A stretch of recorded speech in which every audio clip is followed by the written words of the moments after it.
All my blue cards collected. It looks like everybody's settled in, so we're going to head ahead and get this meeting started. I'm going to start with an invocation, and Victoria, would you lead us in that?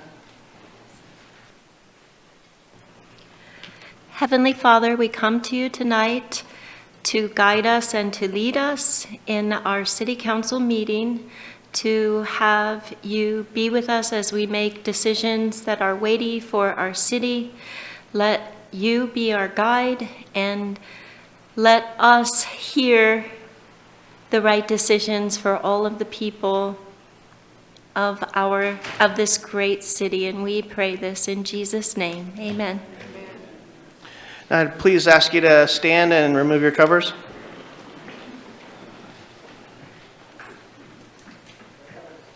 I pledge allegiance to the flag of the United States of America and to the republic for which it stands, one nation, under God, indivisible, with liberty and justice for all.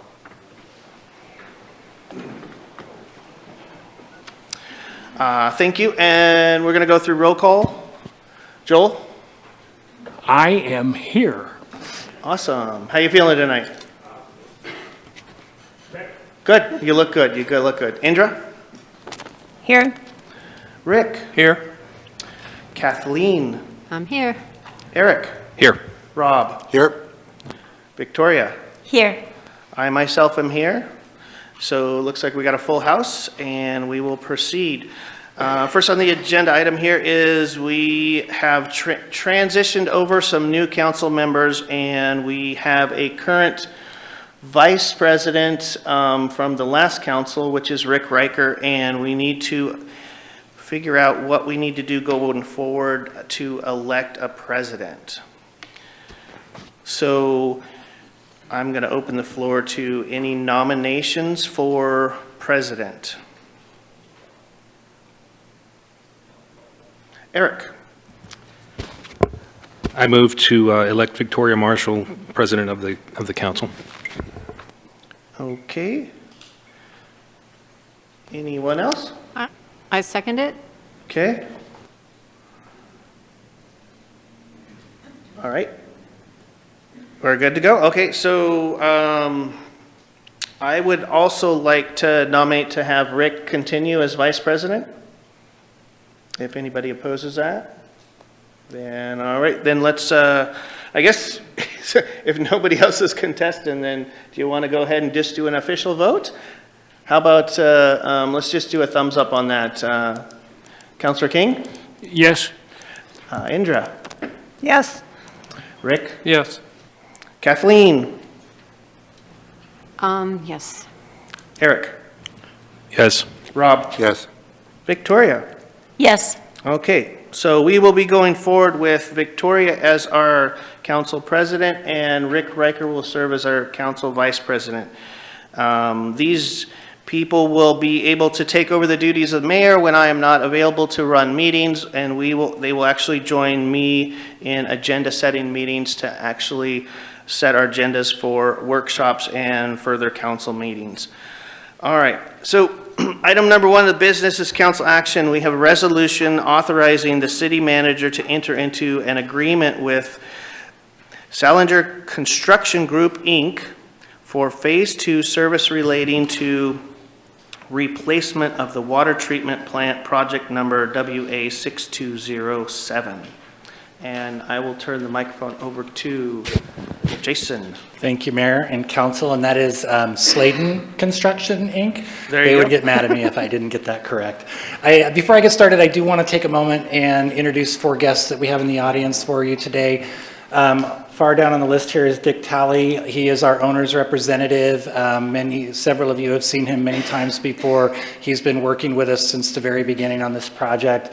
Next to him is Wayne Gresh, who several of you have seen also before, primarily on our wastewater side.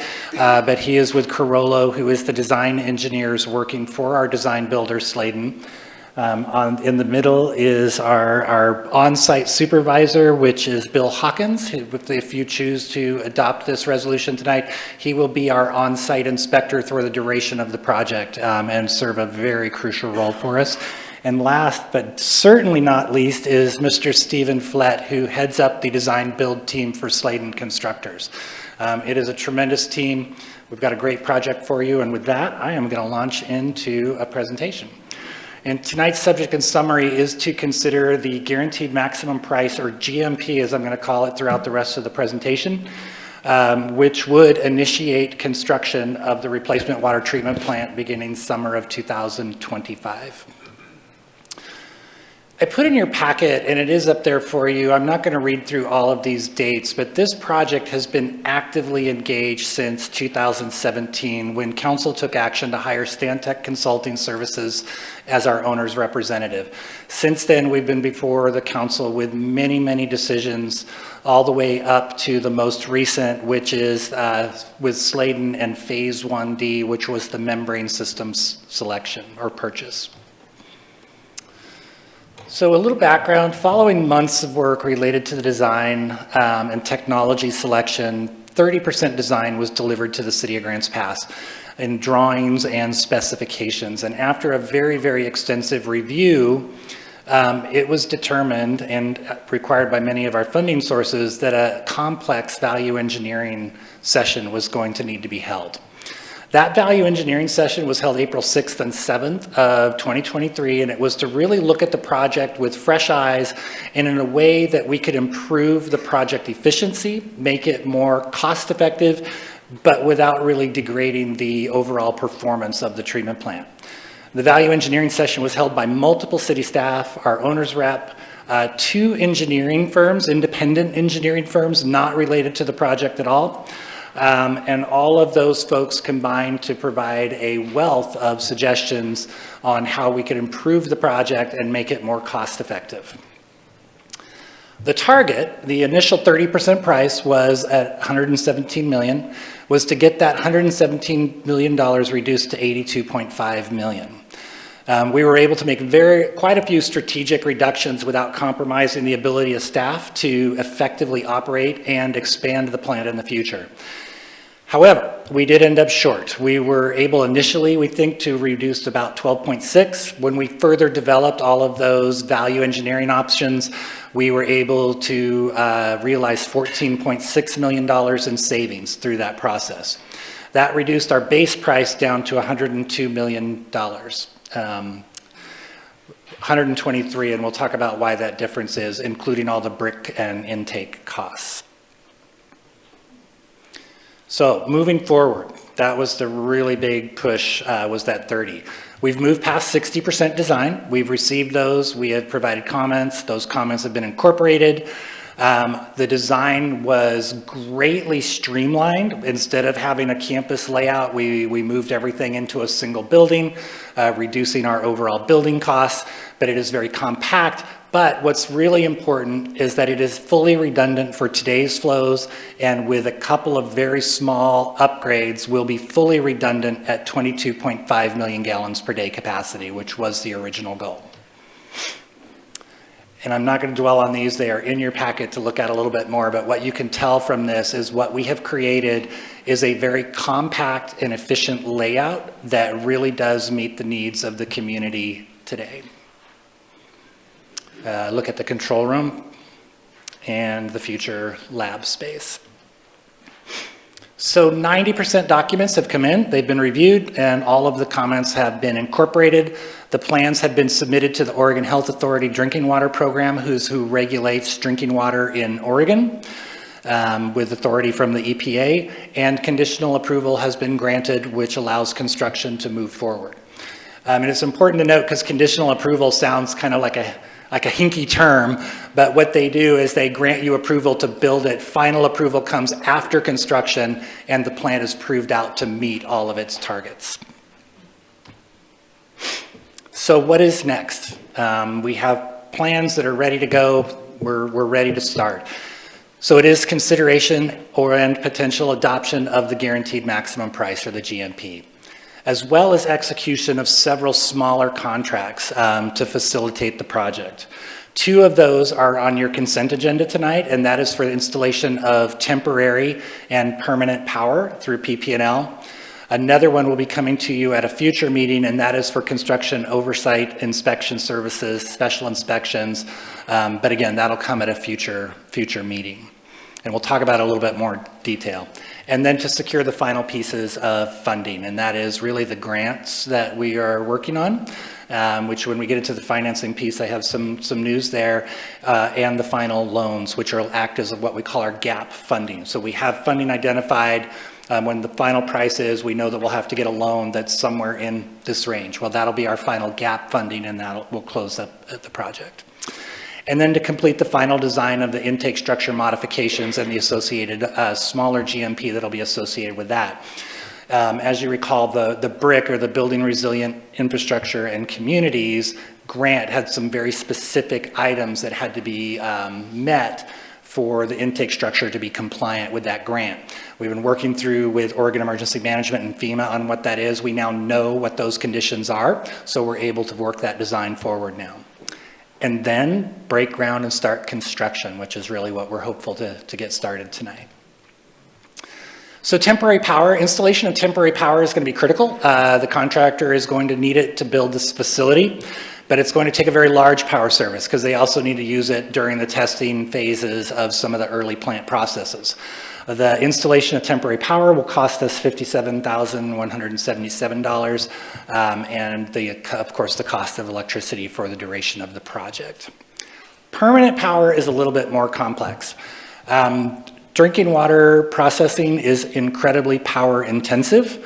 The utility, which is Pacific Power, will have to make multiple infrastructure improvements before they can get power to this site. Even though there is power all around the area, the amount of power required to reliably operate the treatment plant is not available right there. So they have to make some improvements at their existing substations for us to be able to get adequate power at the site. They anticipate that work being completed in spring of 2027, actually. So that's why execution of this agreement is so important, so that we can get them started. Total cost to Pacific Power for those improvements is just over $6.7 million. Our share of those improvements is just over $409,000, of which our out-of-pocket expenses are zero. So if any of you have put in power at your house, how Pacific Power often does that is they look at your revenue that you're going to generate for them over the course of the life of the project, and they go, oh, your cost would have been this, but because we're going to earn that back, you don't have to pay for that up front. They do write in a new rate schedule for us, though, and what that would be is 80% the charge of service plus $4,914, or 100% of the monthly charge of service, whichever is greater. Now, what that means is our average bill currently is about $23,000 a month, so we will always be probably at the cost of power, and they range actually between $19,000 and over $36,000 per month just for power, so it is rather significant. Services during construction is one that we will consider at a later meeting, and this we would be executing with our owner's representative, Stantec, and this is to provide continuous on-site construction observation and oversight, reviews of all of the submittals. So when we do projects, we have to receive submittals on all of the items that get included in that, from pumps, wire, conduit, you name it, there's a submittal for it. And on a project of this scale, there will be hundreds, if not thousands, of submittals for the companies to review. The city definitely needs expert help with that. They will also be providing and coordinating special inspections. So a lot of the inspections is done by the building department, but there's a lot of inspections that they don't do related to concrete and other anchors, pulling on anchors for seismic and such. Change order management, pay request review and verification. Our pay requests, when we get going on this project, the bills will be coming in. They will be upwards of potentially $2 to $3 million per month. It's going to take a lot to be reviewing some of those as the construction is moving along. And then also helping us with grant compliance. That's the other thing that's really important with these large and many grants, is making sure that we are reporting correctly to each grant agency who wants that information differently. It's going to be a challenge for our team. So let's get down to the brass tacks, the GMP. The benefits of approving the GMP today is we know what the pricing is. It is likely as low as it's going to get, and if we do not lock this pricing in today, it's likely that we'll have to rebid it in the future, and that price is going to increase. At least one vendor has informed the design build team that there's been an increase already in the projects that they've spec'd, or the products that they spec'd. Drawbacks do include, we have not 100% secured the BRIC funding, but I showed at the last presentation, and I believe that most of you were there, we still can afford the project. It just stretches our utility just a little bit more. We are very certain, and OEM has assured us, the BRIC grant will be awarded. We got news today. I was going to save this for the financing part, but it actually gives me goosebumps even when I start to think about it. They have accepted our EHP plan, and our EHP is Environmental and Historic Preservation Plan.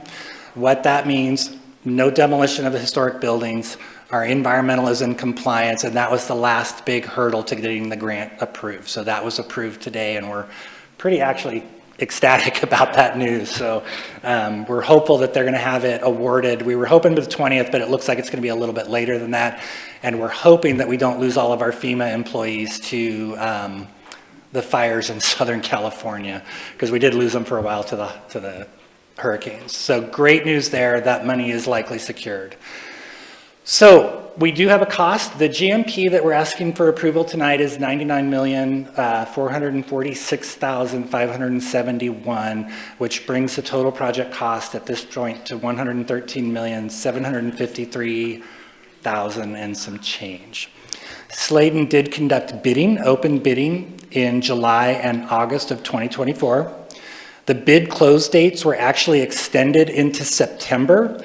And this was to hopefully facilitate getting more bids submitted.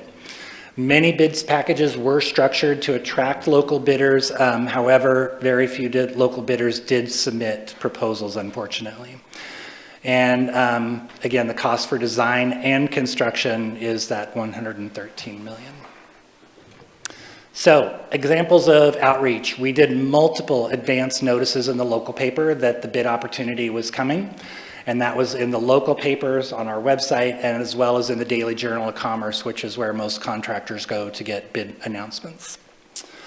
The solicitation then was advertised on July 15th in all of those same locations. And then the project was broken apart into 58 discrete bid packages. So quite a few different packages for them to collect and collate and examine and make sure that they were in compliance. And then the design build team did directly solicit approximately 330 individual subcontractors to get pricing on those 58 packages. So despite that outreach, we did get very few local contractors, but there were a few. And then also just in general, the bids were far and few between. Electrical, a single bid was received from an electrical firm for the project. And the bid was quite a bit in excess of what we would have anticipated. The commercial building package was estimated at about $1.2 million, and there only one bid was received for $2.3 million. The pre-stressed tank, which we thought would come in at about $2.8 million, was $3.8, so quite a bit over. And we're going to talk about some root causes a little bit. The pre-engineered metal building, which we thought was going to be around 1.45, did come in at 2. We know that this is a good price because that was one of the items we received 2 bids, and they were $15,000 difference between the two. So we know that that is really the market pricing. There's several root causes, we believe, including that a lot of our pricing was developed during the project. This project has been dragging on for quite a few years, and there's been multiple price increases in that time frame, so that by the time we got the pricing, budgetary pricing from them at pre-design, by the time we actually got to design, the costs had increased.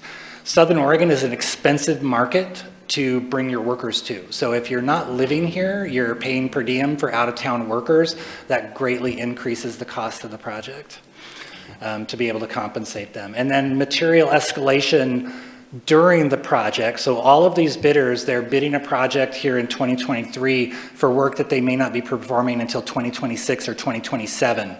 And so they're going to build some escalation into their bids to be able to cover that. And that we think is a little bit higher than what we anticipated. However, the design build team has not ever stopped working for us, and since the bid, they continue to work with the bidders to realize some savings, working with them to change some materials, to change maybe some how the work is performed, and they did realize an additional $1.6 million in savings through that. So again, the project cost is the $113.7 million. Of that, $14.3 million has already been awarded by council, and that is for multiple, that is for the design work, the pre-design work, and the purchase of the membrane filtration system. It does not include some additional costs. We anticipate that the on-site services for the owner's rep is going to be approximately $3.5 million, and we are also anticipating about $15 to $20 million in additional costs for the intake structure work, including the design and the construction. And additionally, we would hope to allocate a little bit more owner's contingency. Currently, we're carrying about $1.2 million, which was left over from one of our value engineering items within the project. That money just kind of stayed in there. We would hope to allocate at least 5% more to be able to account for something unforeseen during the project. 1% contingency is not enough for a project of this magnitude.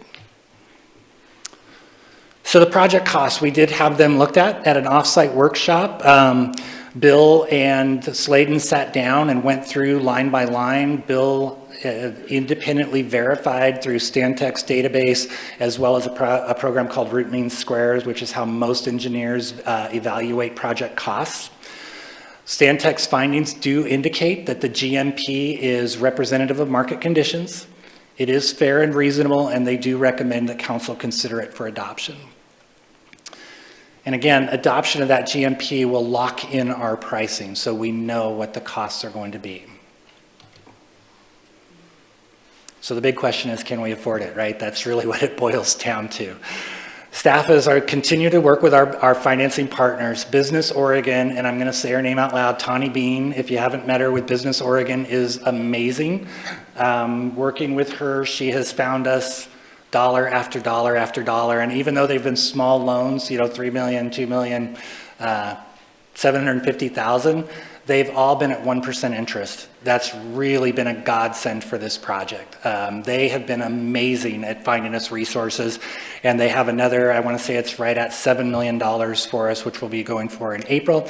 That also will be at 1% interest. And so those 1% loans have been amazing for keeping our debt down for this project.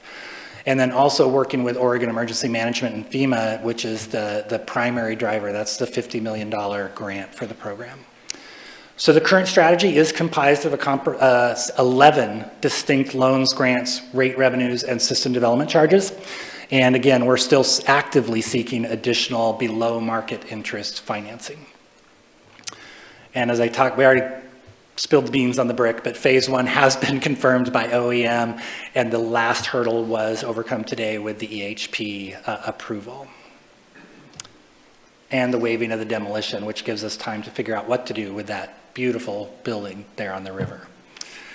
So this is the picture of our financing. We have identified over $140 million in financing, and our project costs will top out below that, even accounting on the upper end of the intake structure at that $20 million. Of that, $60 million is grant funds, which is amazing, and $49 million of that is loans. $35 million of that will be at market rate loans. All the rest of that is below market rate loans that we have received through Business Oregon. The team has done an amazing job, and as I said, Tawny Bean, calling her out specifically, has been amazing at helping us to identify money to make this project affordable for our community. So, looking forward, this is a long-term debt program. This is the biggest project the city of Grants Pass has ever undertaken financially. Our debt service payment will peak at just over $3 million and settle in at about $2.5 million for the duration of the debt service window, which is going to take us all the way out to 2059, nearly 2060, so a 30-year debt offering. It's important to note the council when they adopted the rate structure to support the plant construction, they implemented the treatment plant replacement fee. The treatment plant replacement fee was designed to cover our debt service, and we hit it pretty close. It brings in about $2.25 million per year. So almost all of the debt service is covered by that treatment plant replacement fee. The rest will be covered by our rate revenue, allowing us to continue to still have a pretty strong capital program investing in the rest of the water system, even while we're paying off debt for the water plant. So were you to approve this tonight, what does that mean? Well, if we would be issuing a notice to proceed to Slayden in February of '24, breaking ground in late spring or early summer of 2025, construction activities would then commence basically through 2025 through the winter of '27. I mean, it's a pretty long construction window. Commissioning and startup would begin in the winter of 2027 and run through spring of '28. So there's quite a bit when we're commissioning a brand new plant to bring each little individual system online, test it, make sure it performs correctly.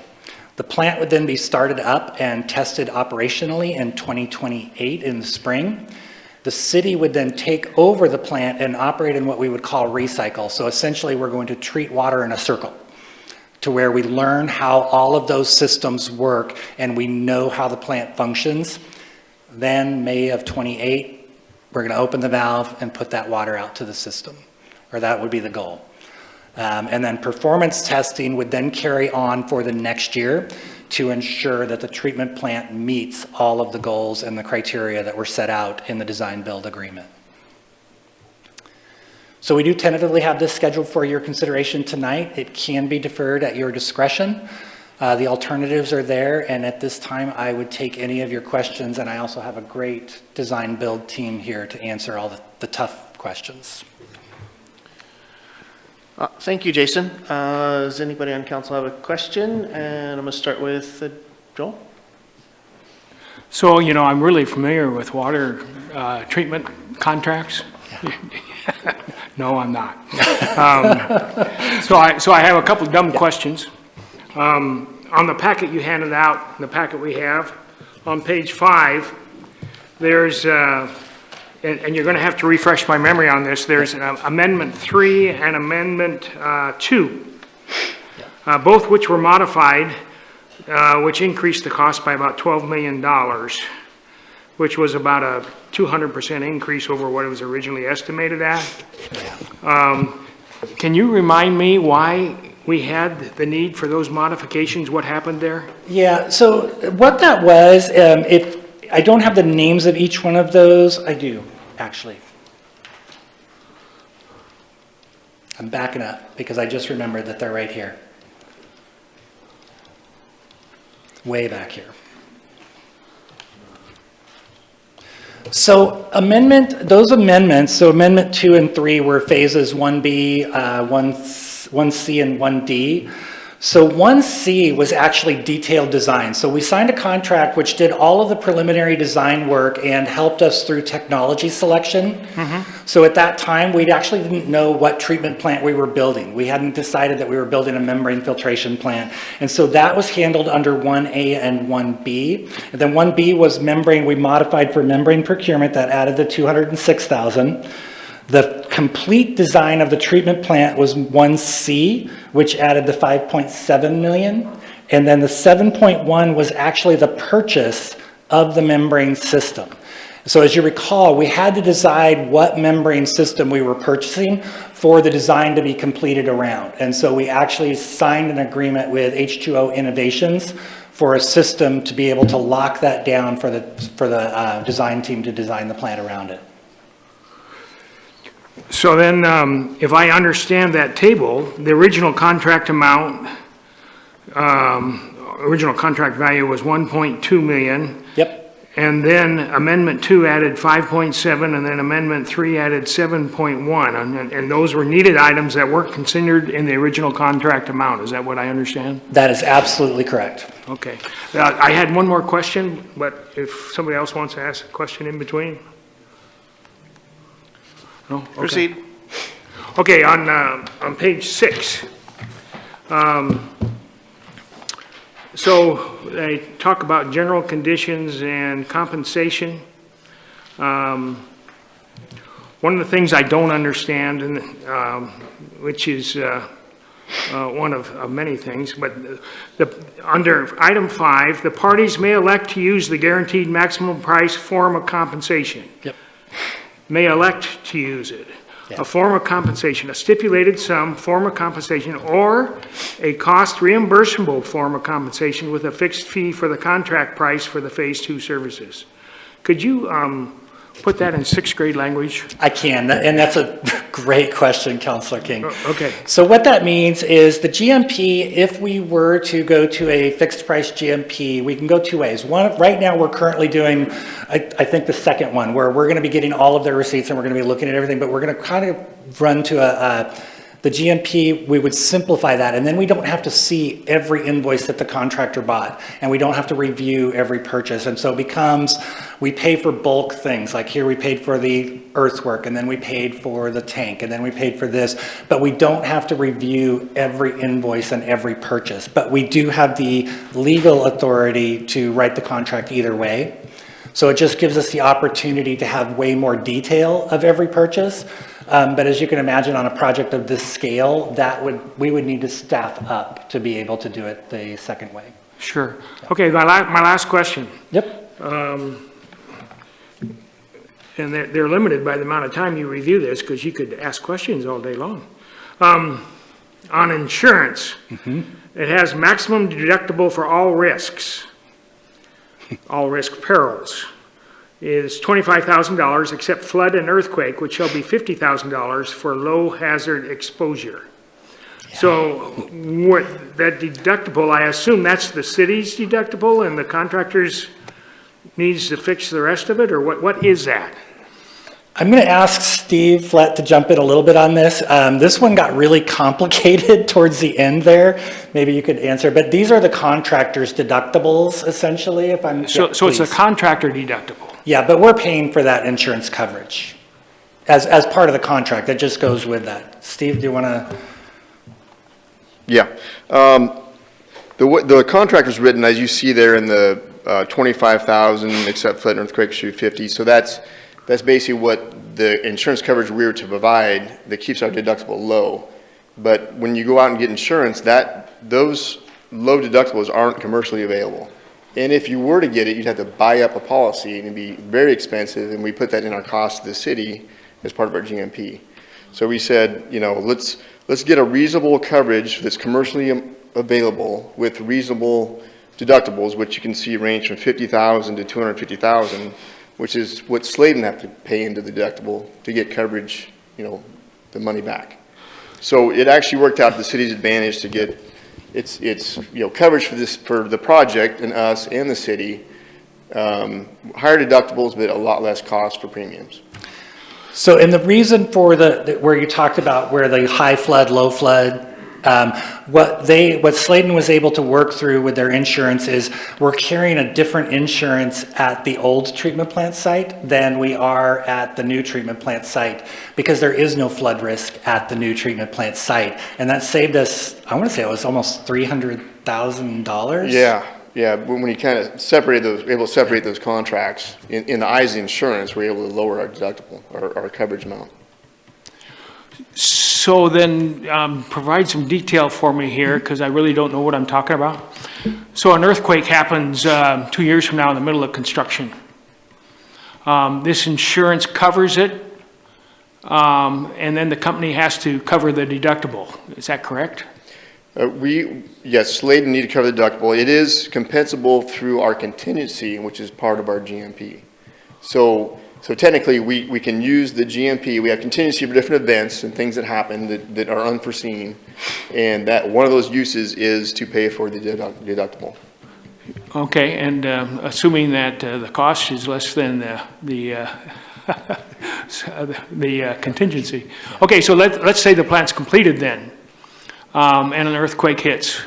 No insurance, it's all on the city. Yeah, well, we'll be carrying insurance on it. We'll be carrying insurance. Absolutely. Okay.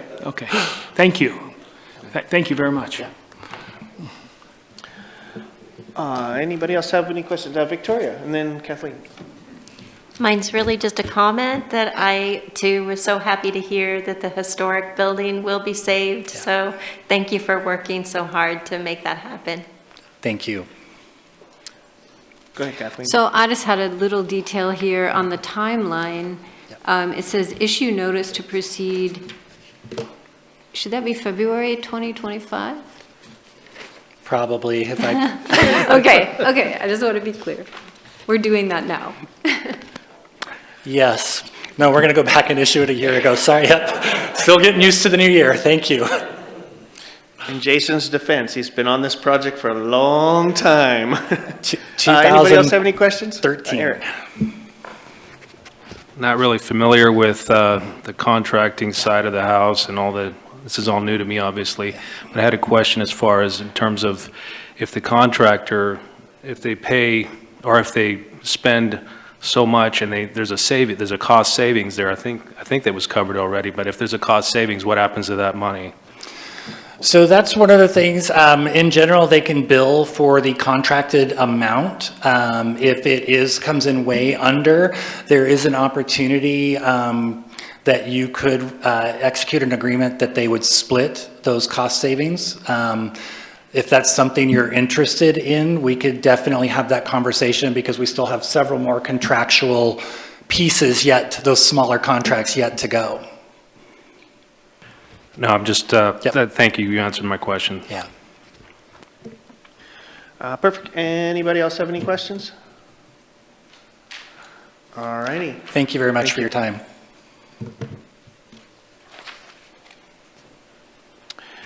So now we're going to have a period here. We can open it up for any public comment specific to this topic. If anybody wants to address us with any support for this or anything objecting to this, please stand to the podium. You have 2 minutes. And please be specific to this topic because we are on one topic. Granted. My name is Brenda Sisson. I'm a county. My question is, what is the total water source? Is it the river, or are you introducing some of the septic, like the fluids or anything like that, being that it's membrane? I've heard of membrane plants before. Southern California, for one, I think it was, that they actually incorporated some of the liquids from the city, trying to be polite here, and that was just kind of like, oh my God. So, yeah, so that's my question. Thank you. Does anybody else have any comments, either for this or in opposition? Thank you. Please state your name and then let's try to keep the topic, please. Catherine, Hamilton County. With so many things they get started and therefore this amount right now, we're looking at a 30-year loan, and the state wants us to build how many houses locally in the next year, in the next 2 years? They want housing, we want housing, we need housing. What's the capacity of this? Just for now, or like 5 years, 10 years? That's just going through my brain here, even though I'm on septic, so.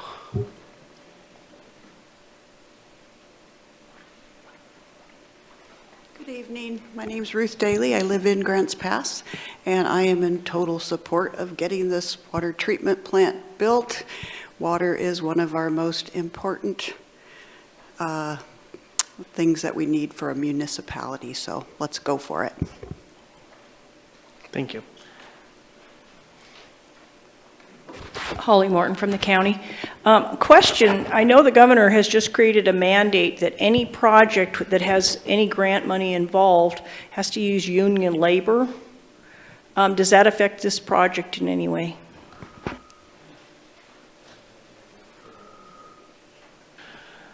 All right. Is there anybody else that from the public that wants to speak? And seeing none, I'll bring it back to the council. We can entertain a motion at this time.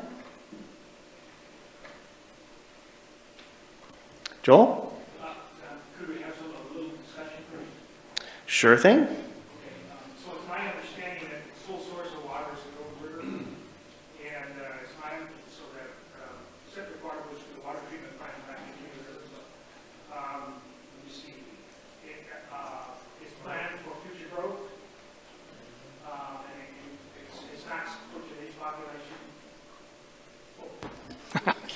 Did you hear what I said? Yeah. Okay. Yeah, my wife always says she hears what I say. So it's planned for future growth, not just today's population. And the third question, at this point in time, I didn't write it down. Oh, the membranes? If you're taking in grants, do you have to have union labor? And I don't know the answer to that. Okay, is there any other discussion on topic at hand? Indra? Are we allowed to ask about that, the union labor bit? Can I ask that question? Thank you. So in my quick reading of that rule, and it is a very, very new rule, and they haven't formalized all the items around it, because we're so far underway, that would not apply to our project.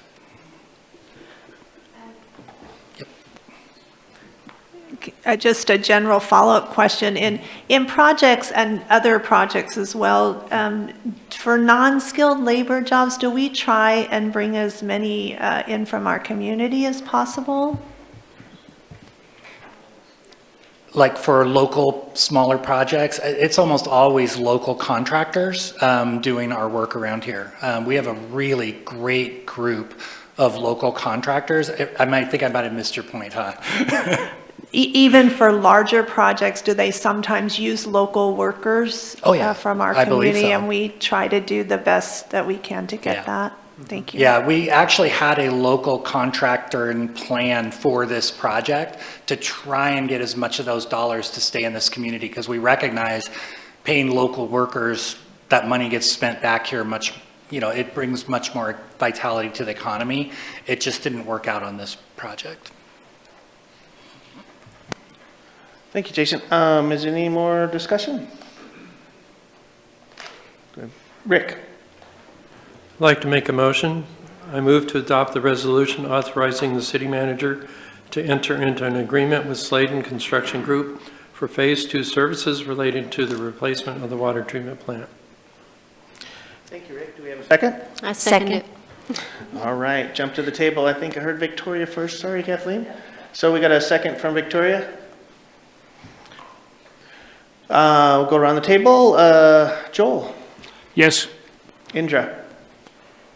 Yes. Rick? Yes. Kathleen? Yes. Eric? Yes. Rob? Yes. Victoria? Yes. That's unanimous. Resolution passed. Yes, go right ahead. I just want to comment. I want to thank our design build group and our consultants for this project. It's been years in the coming, but I really need to give a special shout out to Jason. This is an amazing project for him. It is an extremely important project for Jason. If you don't know his history, he started out here. He's been here for 20, almost 30 years, and the majority of it was as the water treatment plant supervisor. This is a project that was extremely close and near and dear to his heart. He's put everything into this, and I know he's worked multiple hours all the time on this, trying to get this accomplished. His tenacity and his leadership has got us to where we are today, has been able to put us through to where we get the brick grant, and we would not have had this project happen without Jason. So Jason, I want to thank you. Thank you.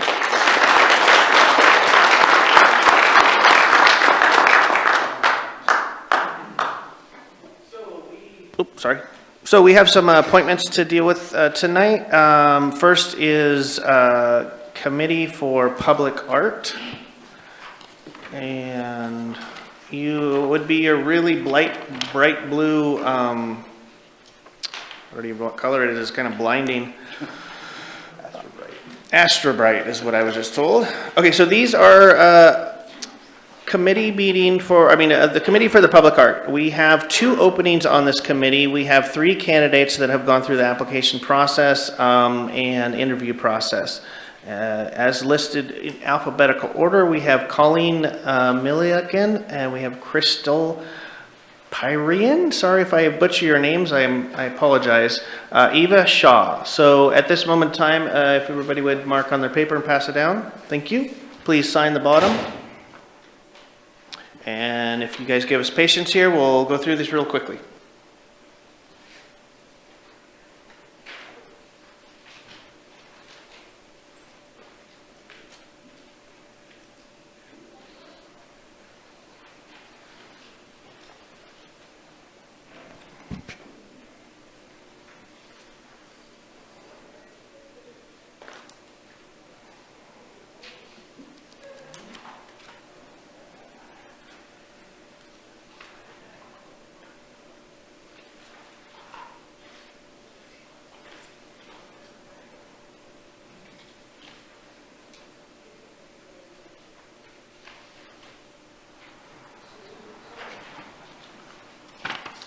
Okay, we have council preference for two members on this, on this list, Colleen and Crystal. So I'll leave it to council. Do we have a motion to appoint the two in favor? I make the motion to appoint. Colleen and Crystal? Do we have a second? Rick seconds. Go through a vote. Joel? Yes. Indra? Yes. Rick? Yes. Kathleen? Yes. Eric? Yes. Rob has stepped out for a second. Victoria? Yes. Okay. Looks like we have two new appointees to the Public Arts Committee, Colleen and Crystal. Thank you. Okay, so we do have one more committee, the Budget Committee. Currently we have two openings. We went through an interview process. We have 3 candidates here, and we were just recently informed that there is another opening coming up, so we do have 3 openings available. So at this point, tonight you can appoint 2 candidates, because we've already interviewed the 3 underneath the guidance that there was 2 openings, but there is a 3rd opening, so you can, at this point, you can really, we could actually appoint the 3rd one now, or we could put it out for, have another application process very quickly to give opportunity for that 3rd appointment. Comment on that, Nicholas? It's my understanding in the past, precedent, that when we have had an opening on the Budget Committee, that we like to have 3 candidates for each one position. So in this case, we have 3 candidates for 2 positions. So can you speak to that, Aaron? You're correct. In the 3 large committees that are required by state law, like the Budget Committee, the Historical Building Sites Commission, and our Planning Commission, we primarily try to, as an internal practice, have at least 3 candidates for one position. That doesn't always happen, but that has been a past practice for those 3 committees and commissions. The other advisory committees, we don't hold as strong to that, but we have reopened multiple times before for those 3 committees to get additional candidates. Victoria? I would prefer to open it up again and to, so that anybody else who is interested could come and we could open it up to get 3 other candidates. Absolutely. So at this point, it looks like we do have favoritism to, keep with your 2 openings tonight and appoint that, and then we can open it up for the 3rd appointment a little bit later. I would like to make a motion that we select 1 candidate tonight for 1 position, and then following precedent, because then we'll only have two candidates for the following and none for the 3rd. So I would like to open it up to get more available candidates for 2 open positions. And I make a motion, I would like to move that we choose 1 candidate tonight for 1 position. Okay, so we got a motion on the table to actually only appoint 1 candidate out of the 3 applicants we have tonight, to reopen it up for another application process. With doing that, I was informed that we are on a kind of a timeline here, so we will have to make this very speedy and quick for this next round of application and interviews, just so you guys are aware of that. Rob?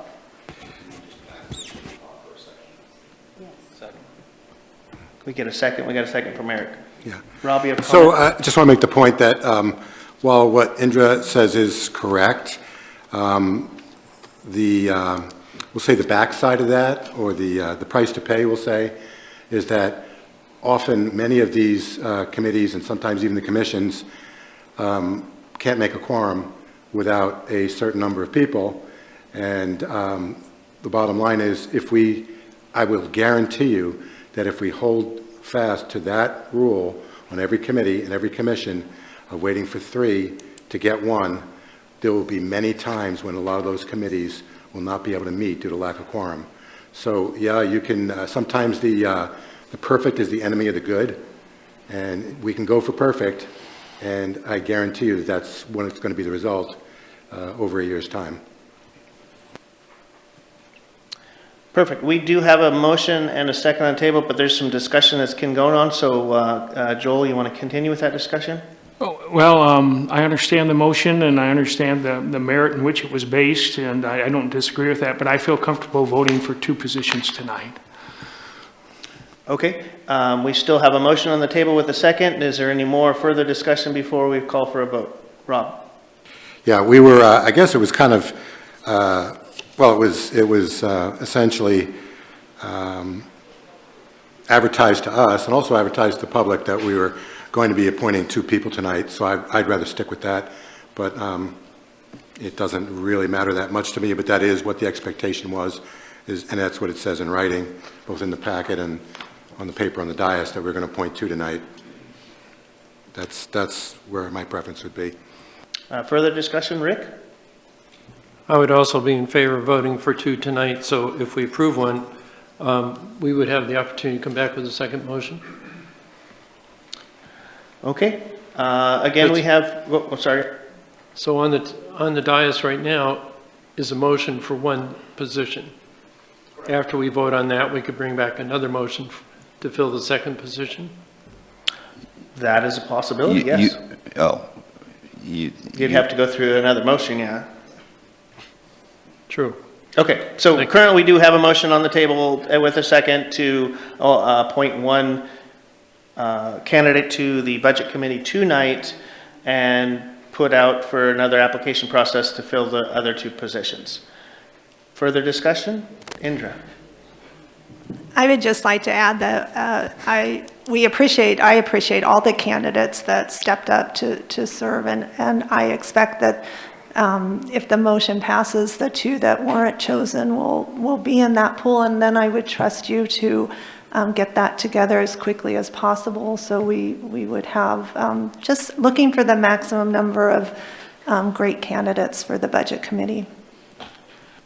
Want to weigh in on this? Yeah, I just want to clarify, Councilor Riker had a question about if this motion passes and then you appoint somebody, can you then call for a motion to appoint 1 more? The mayor characterized the motion. The motion would be that you would be appointing only 1 tonight. You would carry forward the other 2 candidates. We would reopen and do a quick turnaround and have another opportunity for you to appoint for the 2 positions at the next one of your upcoming business meetings. So you wouldn't be appointing, if the motion passes, you'd be appointing only 1 tonight. So to clarify, Rick, your question to have a second motion to do a second appointment wouldn't carry. So we do have a motion on the floor with a second. Last call for discussion. Okay, we'll go through a vote. Victoria? Yes. No. Eric? Yes. Yes. Kathleen? Rick? No. Yeah, oh, sorry. No, go ahead. Yes. Joel? No. Okay, so I got 3 and 3. 4-3. Well, I have 4-3. I can't count tonight, sorry. So motion passes, so basically we will be appointing just 1 out of the 3 candidates, and then we will have to open it back up for an application process, an interview process, but it has to be done in a very timely manner. As I understand, this committee is meeting very soon, so we'll try to do that as quick as possible. Please make your votes and pass down your papers. Don't forget to sign, please.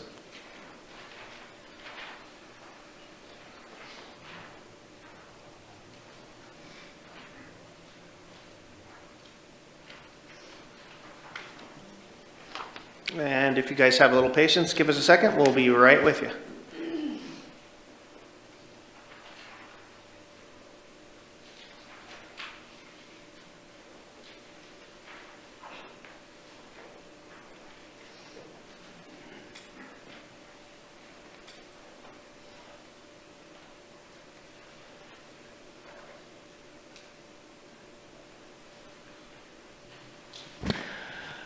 So we have a preference for Terry Hopkins to be appointed to the Budget Committee.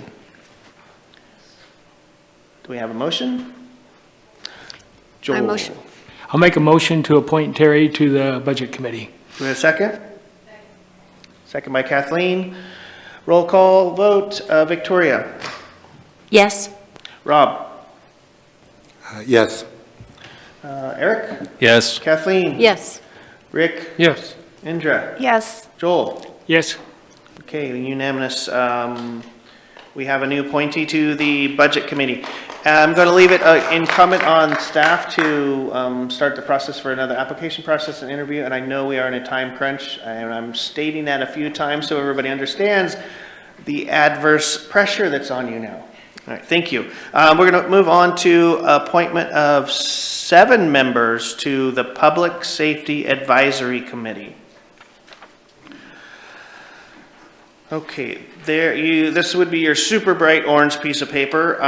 These people have gone through application and interview process. There has been previous discussion on that, and so I'm going to open up for discussion on any one of these people. Does anybody want to advocate or say anything before you take a vote and pass your papers down?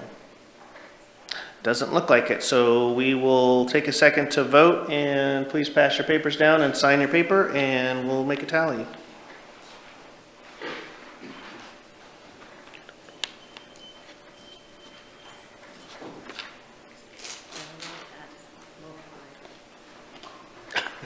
Write-ins, even write-ins.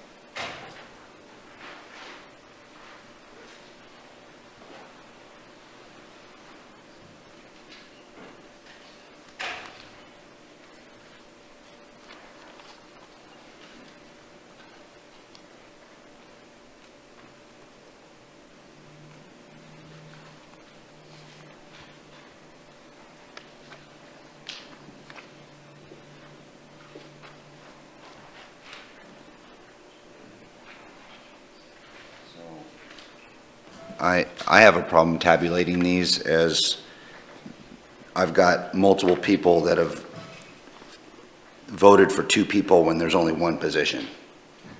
So I'm going to have to ask for everyone. I think I'm going to need to return these, even if you did it right. I'm going to just return all of them. If you can, if you voted for 2, you circle 2 under the one that says 1. I need you to please clarify just which one. Doesn't it say at the bottom that any one of them could be put into the at-large category? It does. So people can vote for more than 1, correct? In some of those categories. But to actually come representation from the Budget Committee, I think it's important that we have, this is representation from the Budget Committee, because if they are representing the Budget Committee and they leave, you need to appoint someone new from the Budget Committee. So I'm not sure, and you won't be able to be sure, is this person representing a person at large, or is this person representing the Budget Committee? So I'm going to pass all of these back. If you could take yours, please clarify for just 1. I think at large, what we'll have to do is we may have to have a separate form come out for your at large based on those that are not appointed by the certain specific positions. Yes, Rob. So this goes back, I guess, a few years. I'm sorry. Well, I fumbled through mine. This goes back a few years. I know that I think the council, when Clint was on, did a secret ballot deal, which is what we did on the Budget Committee, but I think that we kind of went out of our way to change that about 4 years ago, because right now nobody knows in the public, and for that matter on the council, who voted for which person for the Budget Committee. So that's really kind of the opposite of transparency. So that's the way we changed it about 4 years ago, and I would suggest that we go back to that so the public knows how we've voted and who voted for who. Is that accurate, Aaron, as your memory? Yeah, and we could do it either way. We do have the record right here with me. If you want to, I can go back and read the 2 that you just appointed. I can go back and read who voted for what. We do have that on record here on the dais.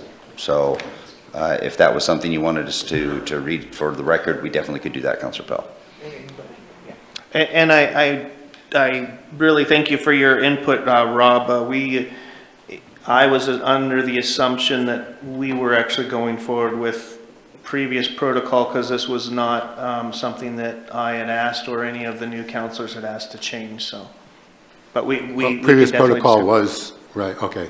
Yeah, so I basically, I didn't print out the papers the way they are, I didn't do this, it was, I'm assuming that this was previous protocol. If it's not, then we can have that discussion and change it as we go forward. So if you made your votes and changes, please pass them down. Rick? So I just wanted some clarification. There's 7 openings, but I realize, as Aaron has stated on here, we're only supposed to vote for 1. So just for clarification, when do we have an opportunity to fill the other openings?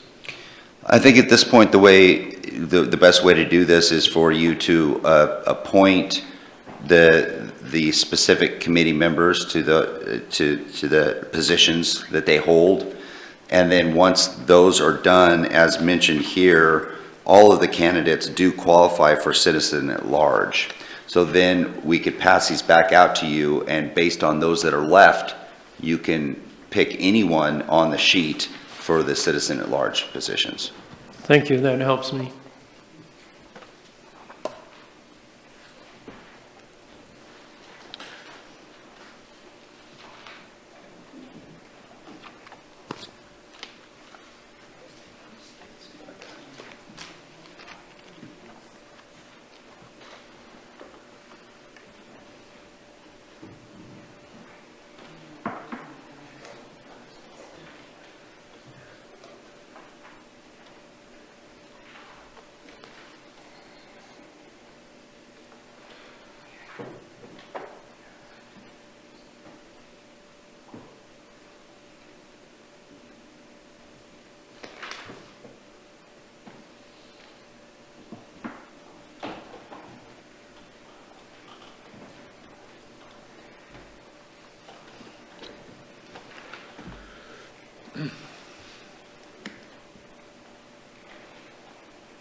Those are your preferences for the positions that are specifically called out.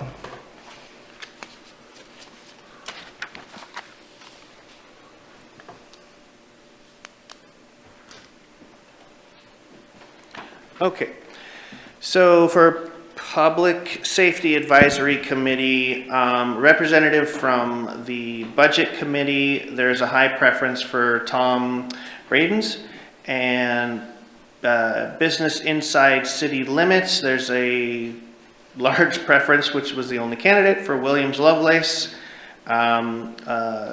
Candidate from Resident Non-Business Owner, there was a high preference for Alan Hartford, and Citizen at Large to have 2 appointed. There was 2 candidates, Jay Meredith and Matthew Roslin, sorry. With that, have a motion to appoint as preferences. Joel. I'm also going to include Terry Hopkins from the Chamber of Commerce, or is that necessary? Yes, please also include that as a motion. Okay, I make a motion to appoint Tom Brandis, William Lovelace, Jay Meredith, Matthew Rosen, the Honorable Alan Hartford, and the Honorable Terry Hopkins to the Public Safety Advisory Committee. Do we have a second? Second. Seconded by Indra. Making some notes, give me 1 second. Roll call vote, Joel. Yes. Indra. Yes. Rick. Yes. Kathleen. Yes. Eric. Yes. Rob. Yes. And Victoria. Yes. Okay, unanimous. We have new members appointed to the Public Safety Advisory Committee. Okay, I don't want to read through them again, I'm sorry. Okay, so we're going to proceed. We still have 2 at-large that you could choose from this list that's remaining, if you'd like to try to do that this evening also. I make a motion that we choose 2 Don't we- more from this list. There are 2 positions for the at-large, but I think they just voted on both Jay and Oh, Matthew. all right. Yes, they did, okay. We'll strike that last comment. Okay, so we're going to proceed on to general public comment. So per resolution 247457, public comment will be limited to 30 minutes. Each individual will get 2 minutes to speak. This is public comment. This is an opportunity for the public to address the city council on items not related to a public hearing or council action item for the council. The intent is to provide information that is pertinent to the city's jurisdiction. Each speaker will be given 2 minutes to address the council as a body, not to any individual. This meeting will proceed in an effective and courteous manner. Citizens and council members will be allowed to state their positions in an atmosphere free from slander, threats, and other public attacks.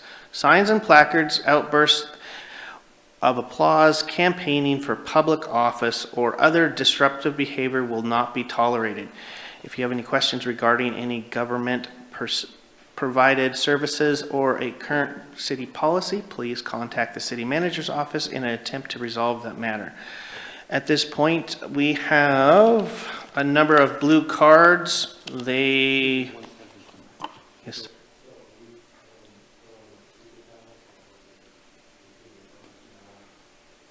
As I stated earlier, we're going to put that into discussion because I was assuming that, correct. Oh, no, not a problem. I understand you wanted clarification on that. I'm assuming that we were going to go forward and have a discussion at a later date. I was sticking with protocol that was, or what was in front of me at the time. Public comments, we're going to just mix these up a little bit because it doesn't really matter. How about Holly Morton? Please stand up and you've got 2 minutes. Obviously, you know that there's a green light, there's a yellow light, and a red light. Holly Morton. I have a house here in the city, and I also live in the county. My comment, it's a comment in general, that, there's been a sort of a lack of civility in the last little while. We're trying to get together as a community, and we've had some meetings, which we really appreciate the opportunity to speak to each one of you. And I just like to apologize that you guys have gone through some pretty rough times this week. Don't give up. I think we need to work on civility as a community and to be able to listen to everybody. We all want to listen to the comments of all, and do that with kindness so everybody has the opportunity to speak. So hang in there. Don't be intimidated. People are frightened right now and angry. We all need to come together. Thank you. Nope. Sean, please step up. Hi, Shoney Nelson, Grants Pass, Oregon. What I wanted to bring to preface here is the Crest Hotel over on 6th Street, okay? And you've got 6th and Manzanita. There's a garbage can there that the tenants to Crest has said that the management of that place has not paid their garbage. Now, my toddlers and I, who are 4 and 5, have actually cleaned up garbage from 6th all the way to 7th. Those are toddlers. And that's syringes and things like that. Now, if you have something that happens, like happened at J Street just recently, where they caught that on fire, Some of the pictures that I have is actually garbage and things back up against the building in there and hypodermics. And you also have people actually living in the upper roof area. I couldn't get pictures of them because they're pretty quick to hide in that area. But I don't really think that's a good thing, and something should probably be done about it. I've suggested locking trash cans. I did talk to a public safety member that was there. That was just yesterday, I do believe, which was really cool. I got to catch him. He said that he actually talked to the owner, or was going to talk to the owners, and had talked to them before.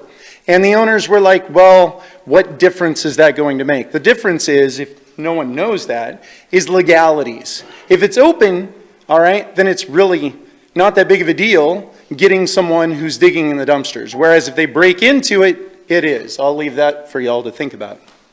Thank you. Byron?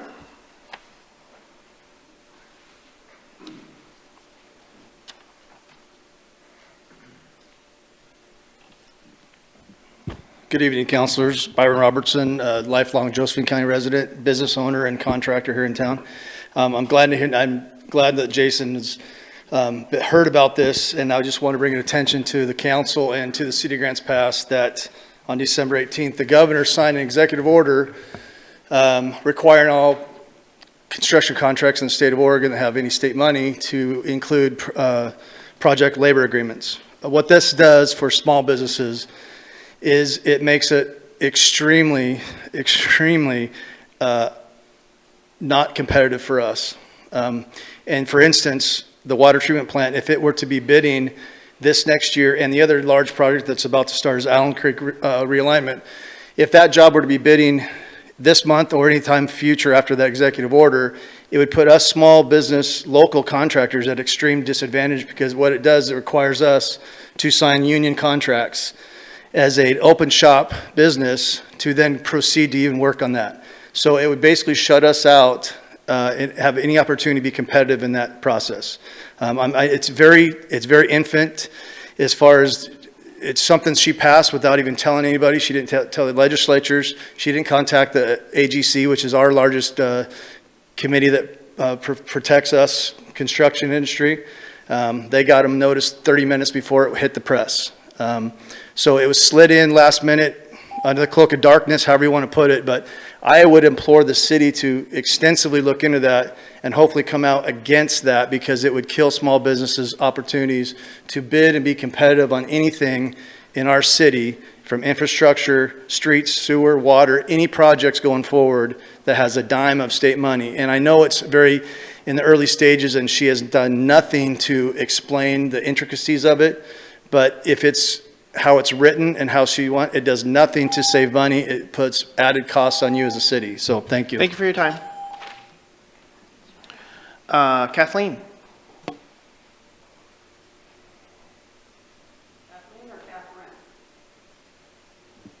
Oh, sorry, I apologize. Catherine, please.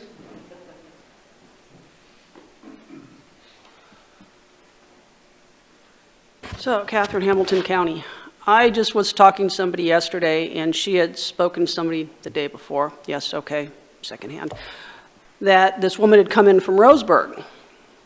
Well, why'd you come in from Roseburg? Well, I came down here. She wasn't really giving an answer. She was kind of disorientated.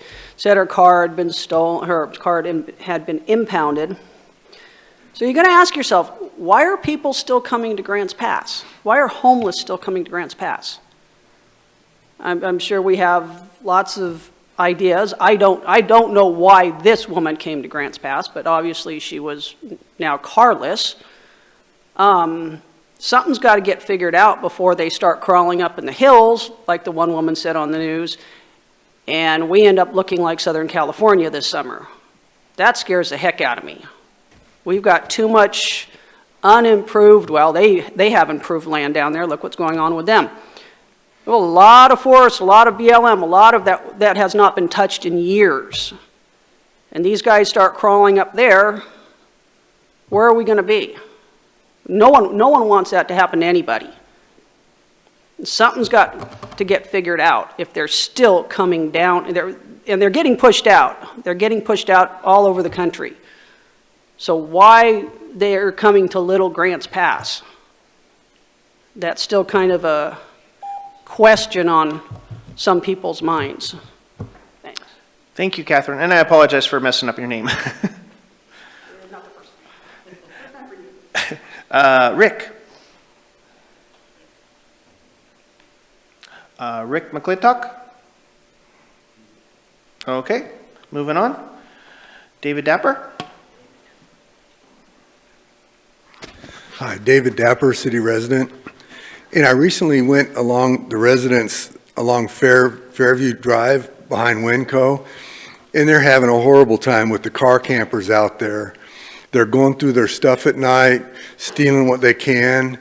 And a lot of them have small children that catch the bus out there. And I'm sure we don't have an offender status on who all's living out there with these children waiting for the school bus. But recently by Riverside Park, we got resident or permit-only parking down that street that really helped the neighbors. And I wonder if we couldn't do that for these residents along Fairview Drive behind Winco, because they're having a real tough go of it. And anyway, just maybe we can do something to help these people out and these children. Well, I mean, would you want your kid out there with God knows what, waiting for the bus and hoping that they end up coming home? Anyway, thank you. Goodbye.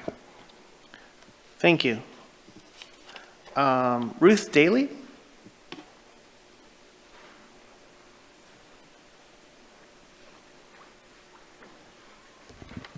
Hello again. Ruth Daly, Grants Pass. First, I would really like to thank Councilor King for your kind comments. It might have been at the workshop, or maybe it was the last meeting, the special meeting, but you kindly educated some of the councilors about not considering criminality as synonymous with homelessness. And I think that's really important, and I agree that words do matter, and it's really important. So there's been a lot of talk about decorum here in the council chambers, so I would really hope that we could pay more attention as people are speaking. I have had to listen over the past 4 years of people up here during their public comment saying horrible, horrible things about people in our community, and that's been allowed, and I don't think it's okay. You always see me come in with my grandson. My son was homeless on the streets here. My brother was homeless. These are people's families that we're talking about, and our children hear what's said.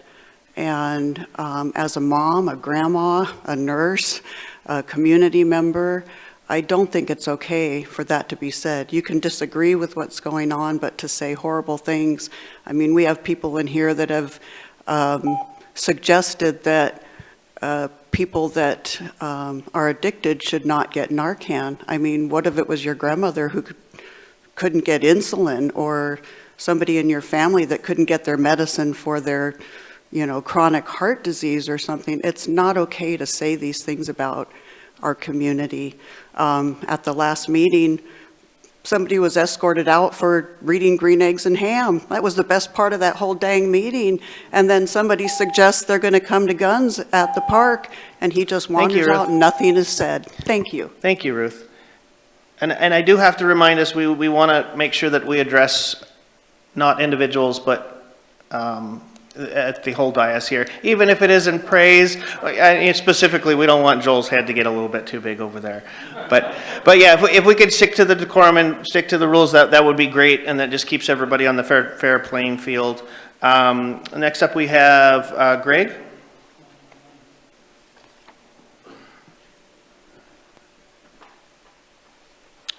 First of all, I'd like to address all of you and congratulations to your hard-fought election. We really need every one of you, and we're grateful for that. I appeared for the first time as a city council. I don't know if anybody would remember, but I am a Christian, and I pray, and I sometimes hear, and what I'd like to say is I came to the previous mayor and I said, I have a divine plan for the homeless that I believe will work, not only for them, but for our community. for everybody here. And I never got a chance to, Mayor, I never got a chance to talk with her, and now she's not here. But I'm here to ask for an appointment with you, Mayor, to bring this divine plan that I've been given and start there with you, not to take anybody else's time. But I also need to have a meeting with the Josephine County Commissioners too, because this is going to take both governmental entities to approve. And I'd like to leave you with this. Oh, good, I still have time. I'd like to leave you with this. This is going to cost money. Well, I have a way that the Lord in prayer has given me to fund what I'm talking about without taxpayer money, without the church's money, without any of those things. And so I believe that would work and the finances would be there to support the plan. I'd also like to say in the interim, what I do all the time right now is I'm gathering all the shepherds of the churches for purposes to discuss and pray for our community. Thank you. I'd like to meet with you. Thank you. If you want to talk to Sarah, she's skulking around outside. I just saw her, so.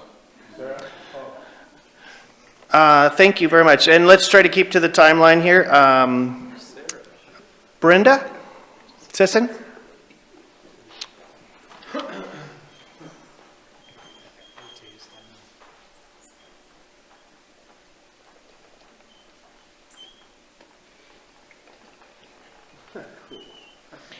Brenda Sisson, and I'm county.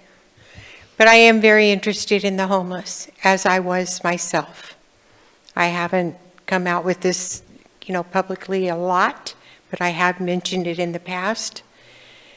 And I became a truck driver instead of being homeless. That was my choice. As far as the homeless are, for everybody's goodwill to solve their problem on both sides of the aisle, they are not involved. They're not here, and they have never come except for a very chosen few on a certain issue in the past.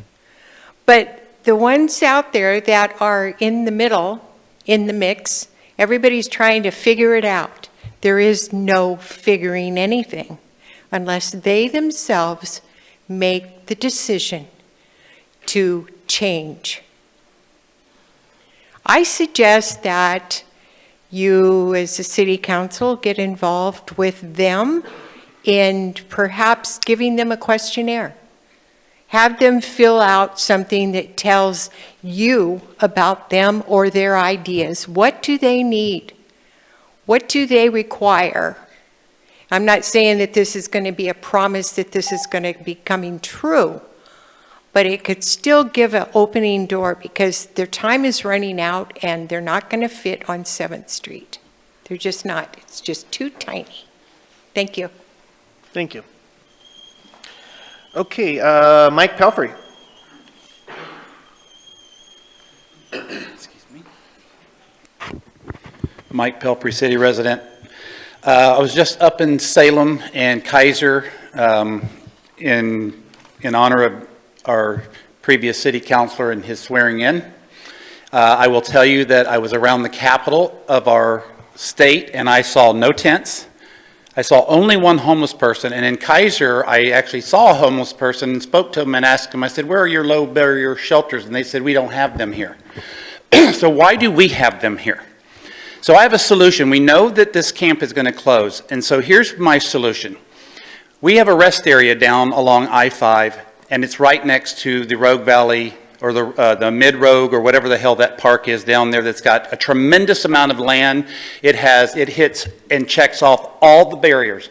It has hot showers, it has water, it has parking, it has green space, it has plenty of places for the homeless to go. But the best part of this solution is that is state property. That is not the city of Grants Pass. That is not Josephine County. That is the state of Oregon, because guess who caused most of this? Is the state of Oregon's twisted ideology. This state is as screwed up as a coat hanger. And so at the end of the day, what we need to do is when these people are told to leave, they need to have an opportunity to go down to that state park and that rest area. And keep in mind the word rest, I keep hearing that we have to have a place for them to rest. Well, it's actually titled the proper way. It's a rest area.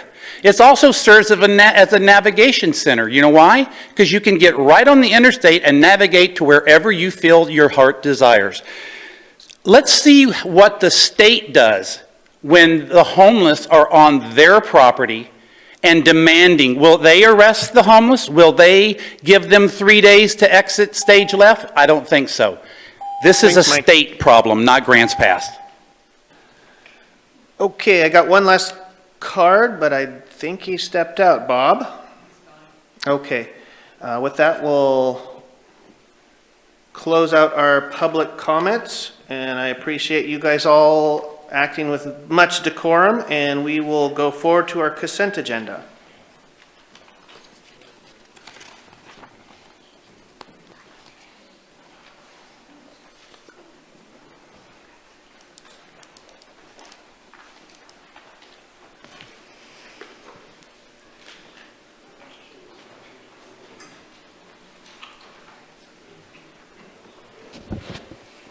Good evening, Mayor, Council. There was a few items that have been starred that you requested to be starred on your consent calendar. I think I'm first on the agenda if you look down the list. Two of those I'll be addressing with one presentation here that deals with the Grants Pass Police Association labor contract and the Sergeant's labor contract. So I have a few slides to just highlight what's in your packet. What's in your packet is an opportunity for you to ratify a 3-year labor contract with the Grants Pass Police Association. We entered into negotiations with the Police Association on September 11th, and we had a number of meetings with the union members. After 2 meetings, the city and the Police Association reached a tentative agreement for a 3-year contract. The tentative agreement reached is within the parameters set by council for the city's negotiation team.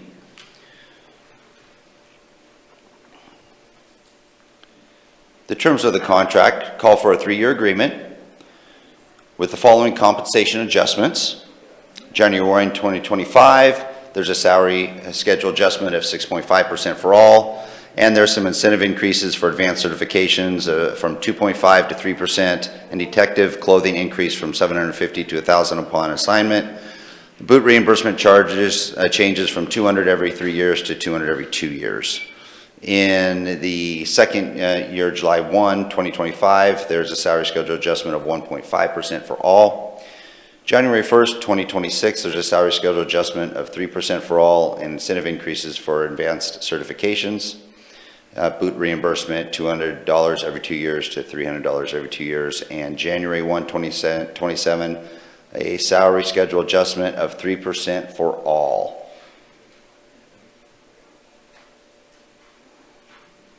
So what that represents from a cost perspective is there's some costs for calendar year 25 at $341,000, including benefits and payroll.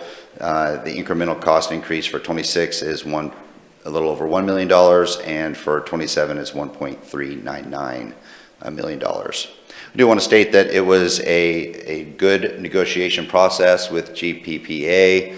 Both parties were very respectful, and as mentioned, we are providing you these contracts within parameters of what council provided the negotiation team.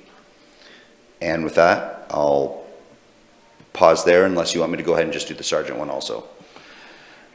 This was called for a start item for a little bit of a background on it. Do you have any quick question? Not seeing any, proceed forward, please.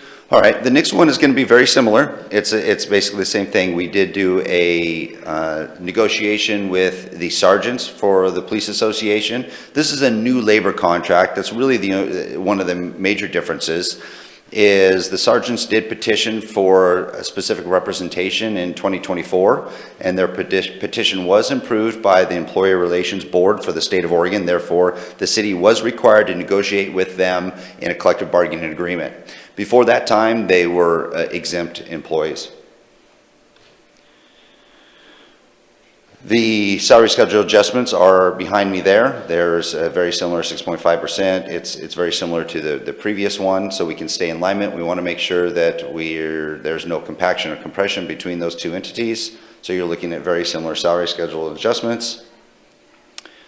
The dollar amounts are much smaller though, because we're talking about a very small group of individuals, the sergeants, versus a larger group, which is the full police association.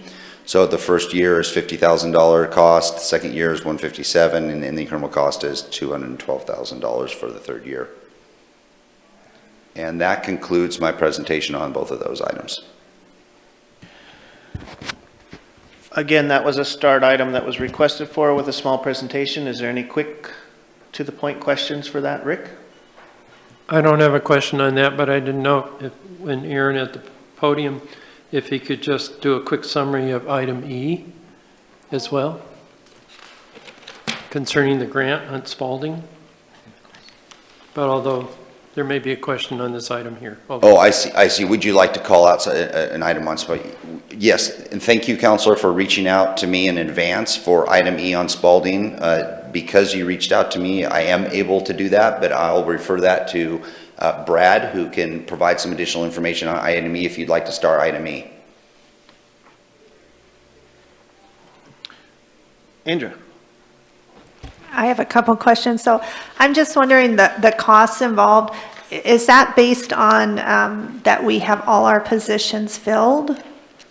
Or? Yeah, for those positions, yes. Yeah, that we'd have the sergeant positions filled and police officers filled, and you know, it's rare that we're 100% full. We're hoping here shortly that we ultimately will be almost all full in the police department, but we usually have anywhere from, I'm sure there's 3 to 7 positions open at one time or more. Yeah, it's complex hiring people these days, right? When we think we've hired a good group of folks, they fail backgrounds. It's frustrating. So we continue to slug it out. We do have some good folks in arrears and going through the process through all the departments built into the police department. So it's police, it's dispatch, it's our record specialist. So we have quite the grip of people that make up the GPPA, and then also there's 7 sergeants within that secondary group. So I am hopeful that we'll be able to fill these positions before our next fiscal year kicks off. Okay, so that amount is when all our positions are filled. It wouldn't be higher, possibly less? Yeah, that's my department. So like budgeting, we cost all these for when the position is full. So that way we know what we're negotiating will affect it if we ever were to be 100% at capacity. Okay. And then my second question, I know we've heard in the past that our the pay here is less than equivalent cities. So does this new arrangement bring us kind of into the mix, or are we still way down?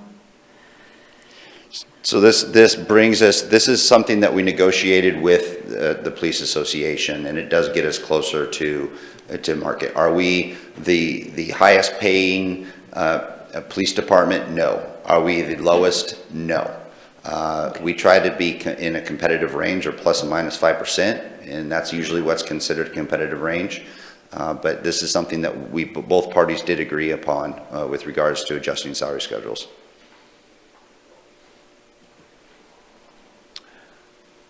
Perfect. Continue. I'm done unless Council Riker sounds like he wanted to star another item. Correct, and I believe that was, what was that, E for the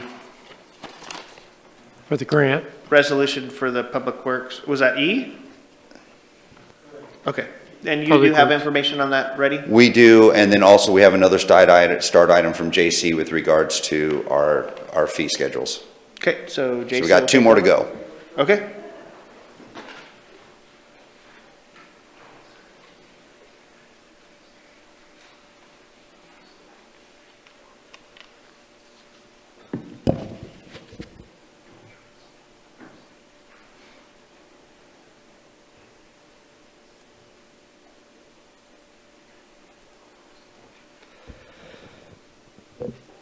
Good evening, Mayor and Council. I have one of the start items for the comprehensive fee schedule.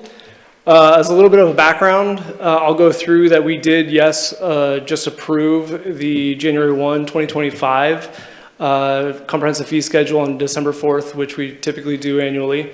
What I'm bringing here to you today are mistakes that we found, and so we're trying to fix these as quick as possible, and so I'll run through those. So for a little bit of the background, because we do have several new people, we do use most of the fees as a CPIU, Consumer Price Index, for urban, which is statistics by the U.S. Bureau of Labor Statistics. We do acknowledge the comprehensive fee schedule annually. We have in our municipal code ordinances and resolutions a numerous amount that allow us to peg those rates to CPIU. And then normally every year on January 1st, we do an adjustment to these, which is based on a November to October calendar to calculate that CPIU for January 1st. So as a reminder, we do have those automatic inflationary adjustments, and they particularly go towards our utility user rates, SDCs, and most of our planning and engineer fees. For this last year, behind me, I do have the rates of the actual inflation that was calculated from November to October, and that led to a 3.02% increase.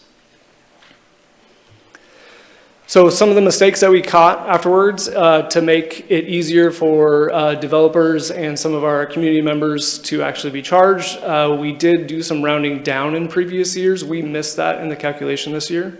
So this adjustment here just changes one of those charges, like from $494.92 with that 3.02% increase to $474.75. Again, it's for the ease of the customer.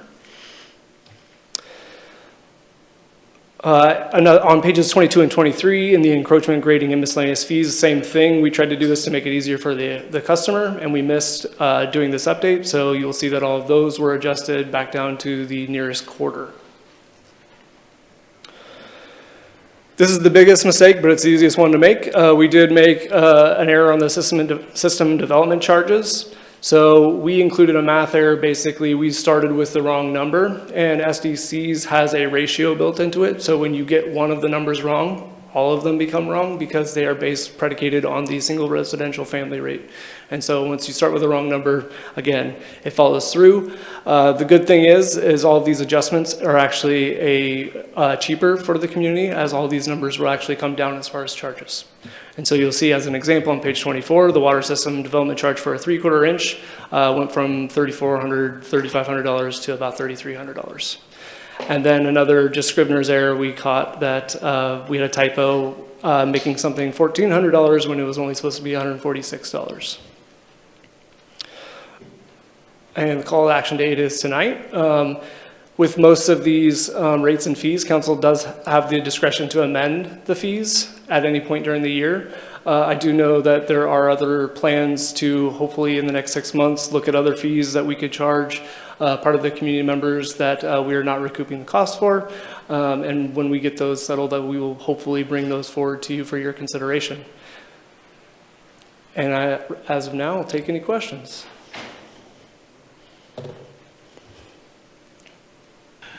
Do we have any questions? I'm gonna, she's always got questions. Andrew. So I understand it's good news that the fees are going down, but how long have we been overcharging people? I don't think we have overcharged. Technically, it would have been as of January 1st, but I think we caught it in time. That I don't believe that we charge anybody, and if we did, we'll go back and amend that, because I think part of the staff report says that this is to be retro back to January 1. Thank you. Victoria. Could you speak a little bit to how much the fees were raised? Was it across the board? Was it different for different services? I mean, generally, so not for all of them off the top of your head. So we do have several pages of fees. A lot of them do remain stagnant from year to year. Council hasn't necessarily had a large appetite to change some of them, as they do affect the community. So just recently, we just changed the rate for admission into the pool. and that had stayed the same rate for 10 years. So not all rates are created equal, but we do have several of the utility and SDC fees that are connected with the CPI.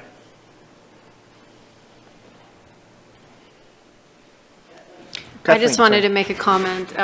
Good catch, and that you did it quickly. I just want to commend you for that. Thank you. Thank you. Unless there's any other questions on the quick presentation, then we're going to let you go. So at this time, I'll give it over.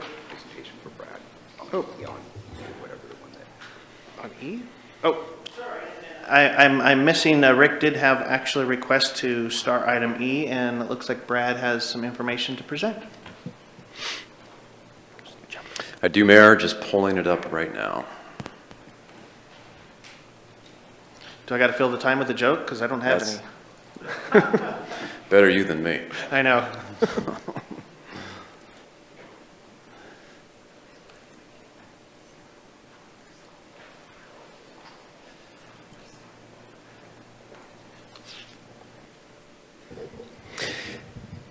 Yeah, and to be truthful, Wade, who is standing in the back here, may be a better person to do this.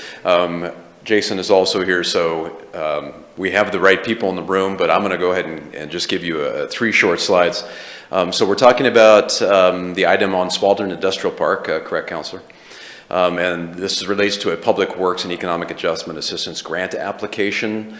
You will see from time to time in your packets, and this is mostly for the new folks, on the consent agenda, anytime staff sees a potential grant out there and is $100,000 or more in value, the city has a policy that says those need to come to you first before we actually apply for them. The policy allows for grants less than that as long as they fit adopted goals, they fit into adopted plans, that we can apply for those. But if they hit that 100,000 or more, then we do typically bring them for you to let them know we're intending to apply for them. So this is an example of that. If you approved it tonight, the resolution would authorize the city manager to submit it. This particular grant's for $2 million. It is to the Economic Development Administration to upgrade our wastewater services that are in the southern part of Slayden Industrial Park. And it relates to the council goal of infrastructure.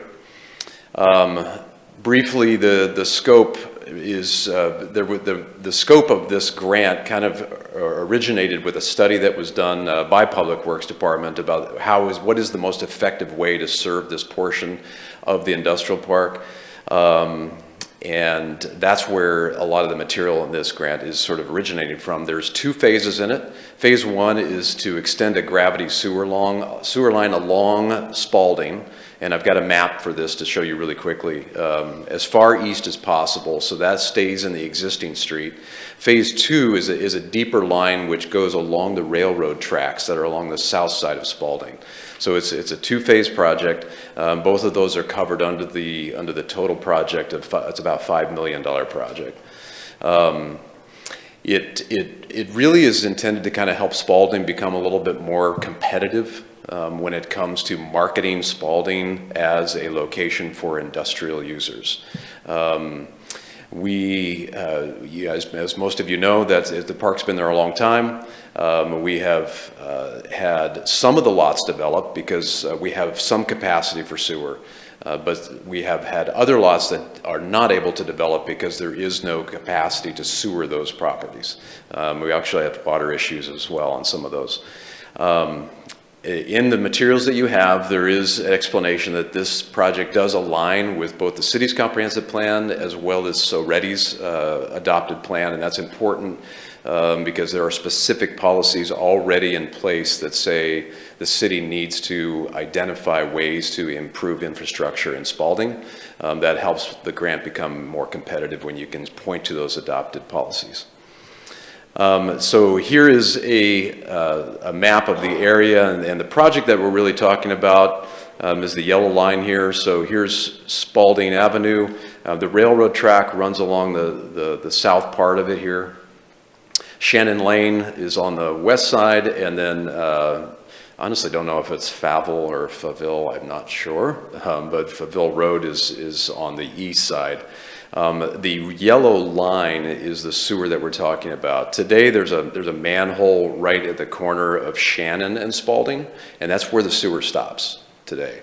So as you're looking at this eastern side, there is no way to sewer that, so we need to get sewer along Spalding, and then also come south on Shannon, and then along the railroad tracks. So this project would take it to about this point where the arrow is, and then in the future, if we get developers that come in that want to develop along the Ament Road in this area, or south of the church, they would need to pay for the other extensions of the sewer line.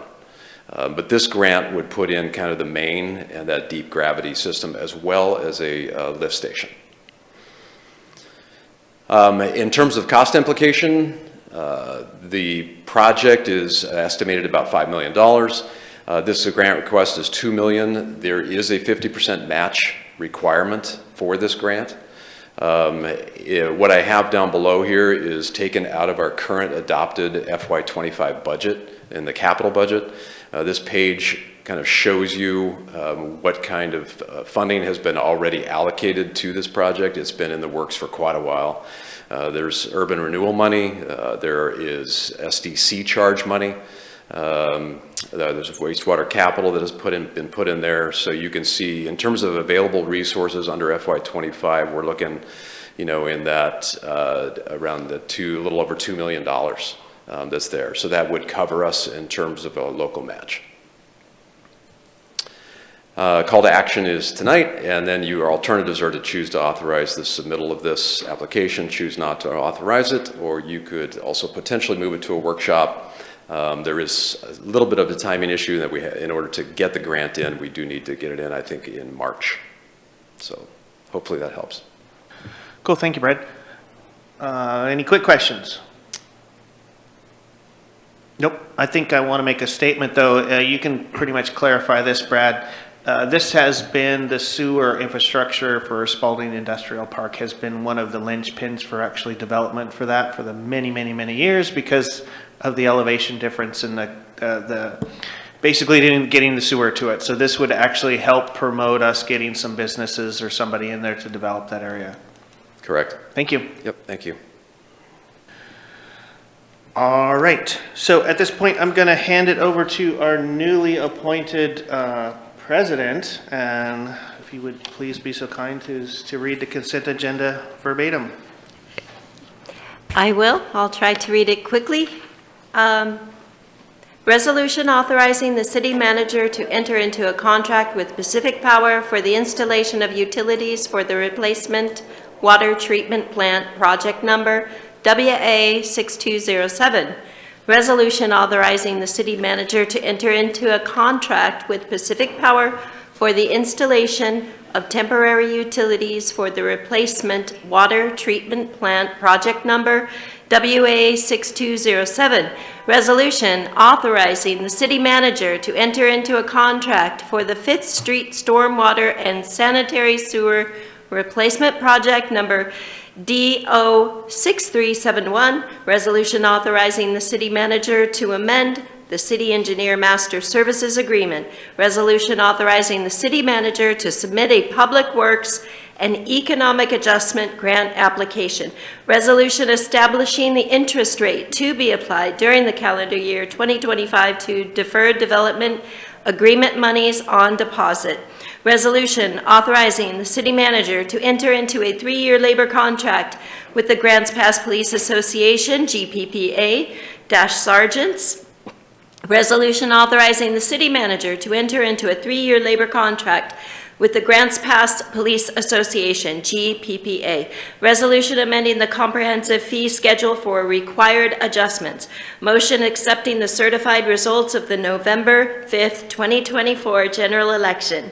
Motion acknowledging the System Development Charge Annual Report for Fiscal 2024. Motion acknowledging the receipt of the Monthly Investment Report for November 2024. Motion approving the minutes of the City Council meeting of December 4th, 2024. Motion acknowledging the minutes of the Parks Advisory Committee meeting of November 14th, 2024. Motion acknowledging the minutes of the Urban Area Planning Commission meeting of November 13th, 2024.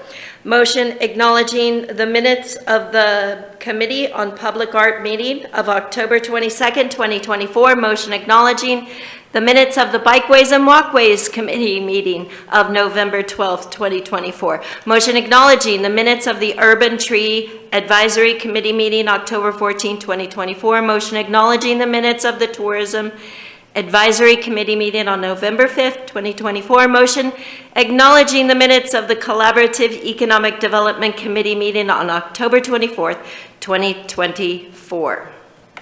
Thank you. We have table open for a motion to approve. Joel. I make a motion to approve the consent council, or the consent calendar. Second by I Rick. second it. Joel. Yes. Indra. Yes. Rick. Yes. Kathleen. Yes. Eric. Yes. Rob. Yes. Victoria. Yes. The consent agenda has been approved. At this time, we will be adjourning the city council meeting and sticking around to convene the Urban Renewal Agency meeting. Can I get a motion? I will move that we adjourn this meeting and join the next one. I'll second. Got a Joel second on that? Joel, how do you vote on that? Go quickly. Yes. Indra? Yes. Rick? Yes. Kathleen? Yes. Eric? Yes. Rob? Yep. Victoria? Yes. Thank you. We will now adjourn regular meeting and bring the Urban Renewal Agency meeting to open that. With the consent agenda, we have a motion acknowledging the receipt of the Grants Pass Urban Renewal Agency annual report for fiscal year 2024. That is the only thing on the consent agenda.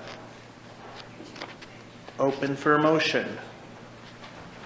I make the motion that we acknowledge the receipt of the Grants Pass Urban Renewal Agency Annual Report, fiscal year 2024. Do you have a second? Rick, second. Roll call vote. Joel. Yes. Indra. Yes. Rick. Yes. Kathleen. Yes. Eric. Yes. Rob. Yes. Victoria. Yes. Thank you. That concludes the Urban Renewal Agency meeting. Looking for a motion to adjourn. I motion to adjourn the Urban Renewal Agency meeting and reconvene the City Council meeting. Second. Rick. Roll call. Victoria. Yes. Rob. Yes. Eric. Yes. Kathleen. Yes. Rick. Yes. Indra. Yes. Joel. Yes. Urban Renewal Agency meeting is over, and we have reconvened the City Council meeting. Now we are open for matters for mayor and council. We'll start with any matters from the mayor and council comments. Oh, sorry, Aaron. Well, we did have a special request on Monday to have just a brief presentation on strategic planning and have that as a discussion point. You can take that whenever, but I'm prepared to discuss that. And I No, think that's there's- absolutely fine. I apologize, I didn't see it on the agenda here. So let's proceed with that first. Thank you. All right, it looks like we're having technical difficulty, so you will not be seeing something on the screen, but luckily we have a hard copy. So if you could just follow along with the hard copy, I'll go through this. There's only like 4 slides or 4 or 6 slides. So just gonna start off with, council wanted to discuss strategic planning for 2025. And I'm on slide 3 now, which just states that the last strategic planning session was in 2023. We did not do a strategic planning session in 24. That's okay. Many cities adopt strategic plans that are 1 to 5 years out. So, having 2 years with the same strategic plan is totally fine. We had still a lot of stuff that we're working on. We did budget to acquire the services of a consultant who specializes in strategic planning for 2025. Why do we do strategic planning? Well, it does a couple of things. There's 4 main steps. We analyze, we design, we implement, and we evaluate. So we're asking a few questions. Where are we now? Where are we going? How are we going to get there? And how will we know when we have arrived? It's really what strategic planning helps us with.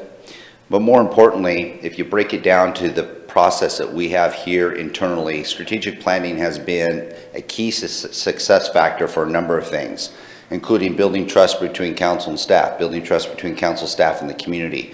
Because council establishes through strategic planning the primary goals for this community, the primary goals for the organization. We do that through our current process, which would be entailed in the strategic planning session for 25. By first, council reviews the state of the city through council, community, and staff input. So you're gathering as much information as possible on what the current status is, what our strengths, weaknesses, opportunities, and threats are. Council then develops through a strategic planning process. We analyze that data and we identify some of the issues. After you've gone through and you've identified, you've taken on all the input and you have a discussion, you have an idea where you want to go, you ultimately adopt a strategic plan. That strategic plan could be 1, 2, 3 year a plan that will help guide the city. One of the key pieces with that is then staff, once you have a strategic plan, we create what's called a work plan. So the strategic plan is more broad in nature. It has goals for us to achieve. Staff then takes those goals and tries to work out objectives and tasks that make your goals come true. We do that through what's called a work plan.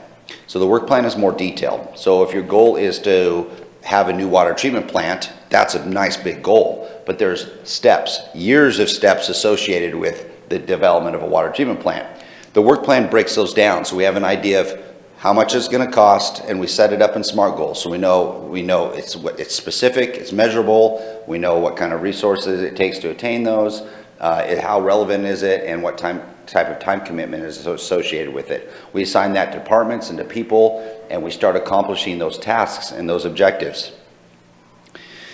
What's the beauty about the next step, which is key to one of the things you talked about tonight, which is the budget committee. Here in Grants Pass, we're blessed with having great guidance from the council through a strategic planning process, which then drives the budget. Because when we develop the work plan, we then have an idea of what type of resources and how we're going to achieve your goals. The budget is the allocation of resources to your strategic plan. When we have the guidance from council on that, it makes budgeting extremely easy.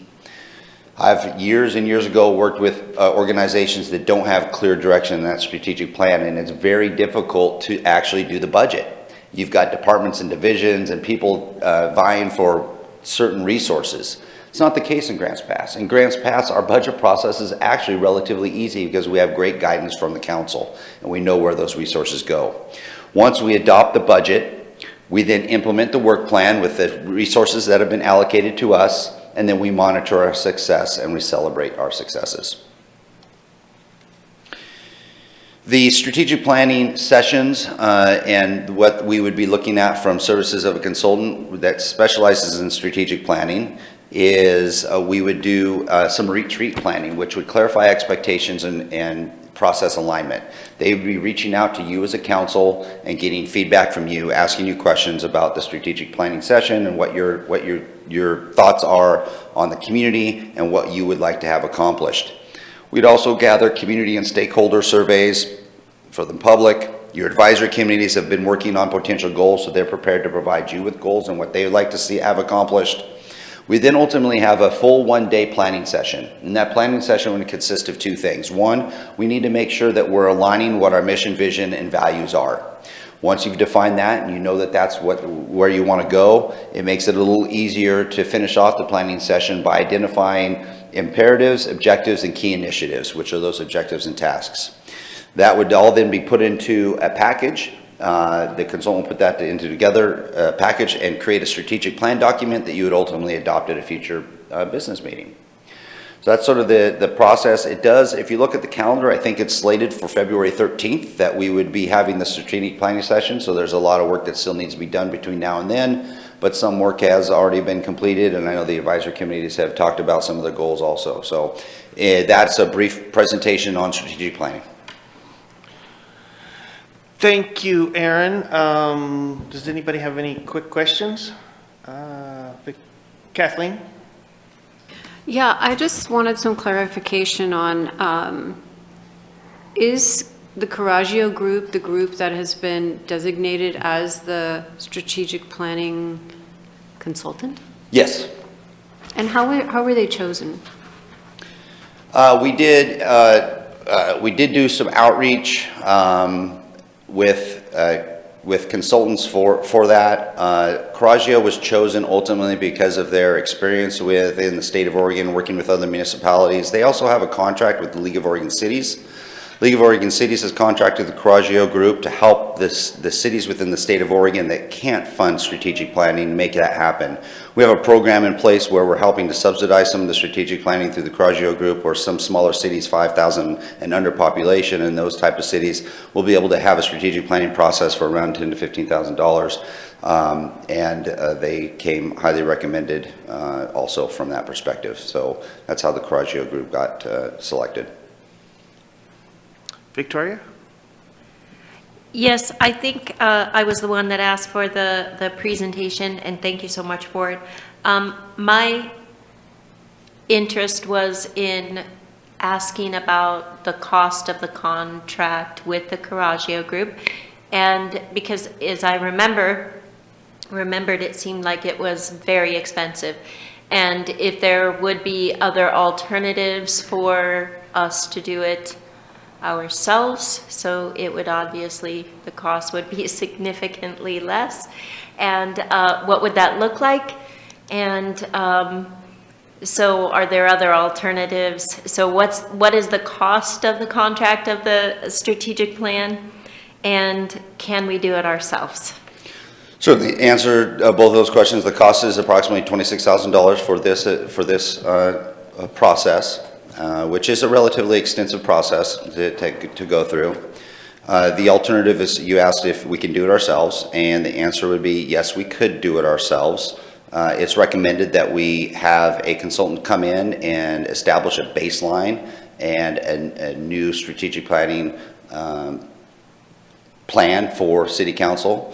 In years past, I have facilitated all the strategic planning sessions. I've done, I think, 11 or 12, I think, this year, with only last year being the one that we have not done. But 2 years ago, when we did our last strategic planning session, it was recommended that we bring in a third-party consultant to come in and revamp our whole system and look at it from a different perspective. And so we went forward with, through the budget process last year, included budget dollars to accomplish this goal with bringing in a third party to do that. So, Indra? So we're discussing it, so I'm assuming we haven't committed fully to paying that and doing that. Can you tell us why it changed last year? Then you've done it all these years, and what was the reasoning for changing and getting a consultant? well, there was a few things. We did have some struggle to some degree with regards to the planning process when we did the retreat with regards to council and council's going through the whole planning process through strategic planning. And then also we have a strategic plan that really needs to be fully revamped. Our strategic plan has gotten very large over the years, and we really need to start fresh with a new strategic plan. And because of the complexity of the complexity of having the daily retreat and wanting to start fresh with a whole new program for strategic planning, the third party was recommended to come in. Kathleen? The information that you handed us at the orientation, it says here the proposed investment is $23,000 and the price includes one trip to Grants Pass to conduct 2 planning sessions. Yes. That's a lot of money for two planning sessions. Yeah, again, there's a lot of work that needs to be done on the front end. It took Karen and I and our department directors and the executive team 3 months to do strategic planning. That's how long it takes to get prepared to do it right, to get you the information you need. It is a lot of work on the front end that you don't see in order for you to get to a product where you're at your day retreat and you can walk away with some imperatives, objectives, and key initiatives. So yeah, there's just one day. We actually had 3 days when we used to do it, but there's just one day, but there is so much work in the front end that you don't see. Rick? Aaron, is this funded out of the council's account? This is budgeted dollars that I think are the general fund or but I think it comes out of the council budget. Yeah, again, back to Aaron's point, this was recommended by the council, and so in putting together the fiscal year 25 budget, it is in the mayor and council budget that is paid out of administrative services, which is an internal service, which the entire city pays into and funds. Rob? So I have two questions, Aaron. So you said that the service provider that you chose was recommended. Who recommended them? Well, I reached out to some firms, and this was the one that was League of Oregon Cities Board recommended them, highly recommended them, and so did a couple of the other cities that they worked for.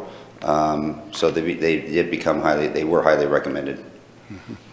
And let's see. And then, what was it that, who was it that actually initiated this process of going out of house to do this? Because I don't remember council giving that direction at all. I don't remember council in any way, shape, or form giving that direction, but I could be wrong on that. So who was it that initiated this, taking it out of house? So this was discussed 2 years ago, and at the time, council decided to not do that. Last year, I think through the budget process, it was mentioned that we have dollars for strategic planning and doing a third-party consultant. I can't recall if council as a whole said, yes, let's do, I don't think they did, but we have budgeted dollars in there for that, to make that happen, and it was staff's recommendation that we use a third party for strategic planning. Council did not want to do strategic planning last year. Victoria? So have any money's been spent to acquire the services of the Coraggio Group? And if there have been, what would the loss be? And can we cancel the contract? And what are we asking? I feel like I'm hearing you say we're asking staff to do a great deal if we move back to doing it the way that we did before. Is that but I think staff has done it many times before. So tell me what that would look like. If we were to ask to cancel this contract, what are we actually asking of you and staff? And then the money question. Counselor, I greatly appreciate your asking how that would impact staff. That's an important question to ask, and I do appreciate that respect. Yeah, we could cancel if you so desire. You just need to tell me. Will there be some costs associated with it? Yes. What the dollar amount is, I don't know, but it would not be the amount that you saw in front of you. And then, can staff do it?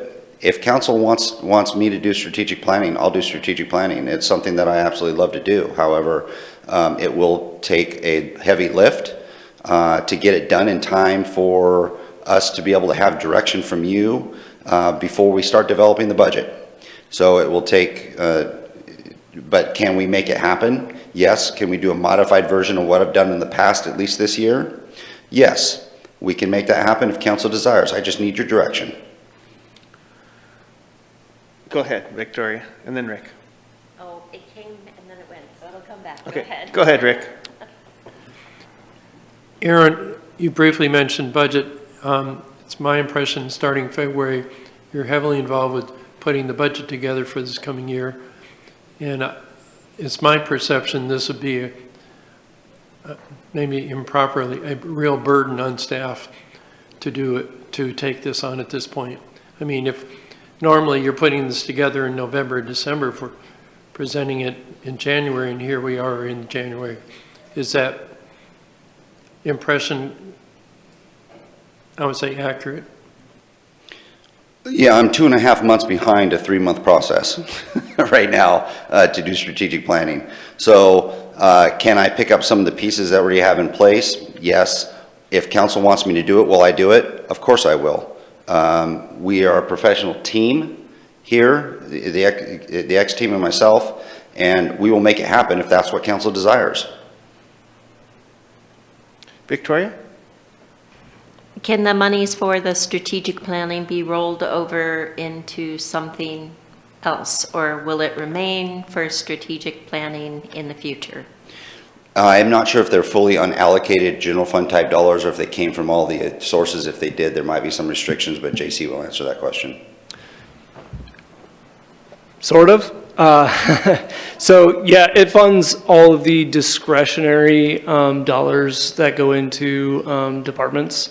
So there is some discretion as far as rolling that over, like you said, or changing the prerogative of what those potential dollars were earmarked for. We could hold it to do it with something next year as far as fund balance. So there's a plethora of ways to utilize those dollars, because we're still going to have needs of council, of strategic planning, of finance, of HR, of city manager's office, and that pull from the same resources. Rob? So a comment first, and then which leads to a question. So the comment is that council didn't do strategic planning last year. It was agreed on among council that we had enough, essentially, goals from the prior year that we hadn't completed, that would essentially become the strategic plan for last year. So essentially we had a plan, but it was essentially the leftovers from the prior year. With that, it leads to a question. So this $26,000, and you mentioned it earlier that some cities will do a 2 or even a 5-year plan. Can this $26,000 be looked at as a 2-year expense, meaning that if we didn't do strategic planning in 26 and essentially did the leftovers from 25, would it be accurate to look at this as $13,000 per year rather than a $26,000 expense? Great question, Councilor Pell. I think going in the future that we have a strategic plan that is at least 2 years. So I think that would be amortizing it out that way would be appropriate thought process. I don't think a yearly strategic plan is probably the most efficient and effective way to deal with things, especially with so many of the things that you might have taking longer than 12 months to accomplish. So I just had a quick question. Obviously, this is probably hopefully a yes answer. Did you do a cost-benefit analysis between your staffs putting this together like normal versus having a professional third party? Well, in the past, we've never done a cost-benefit analysis and actually put aside, we don't have a cost accounting just for strategic planning in our timesheets.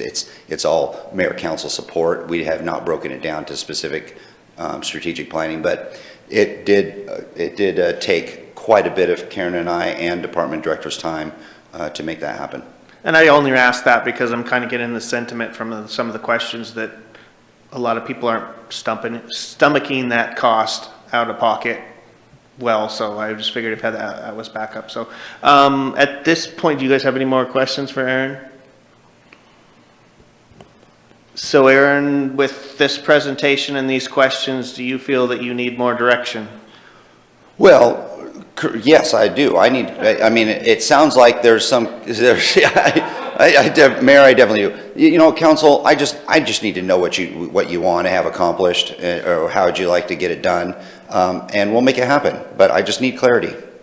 I don't want to kick the can down the road, but do you feel that we should have more discussion? Do you feel from your side of the table that you could provide more discussion in a workshop before we made a decision, or I'm not sure if any additional information would be value added for you to make a decision, but if Okay. it would be and you're requesting it, I'll definitely try to put it together. Okay, with that aspect, do you guys feel that you need more information, or or do we entertain a motion to proceed or change? Go ahead, Indra.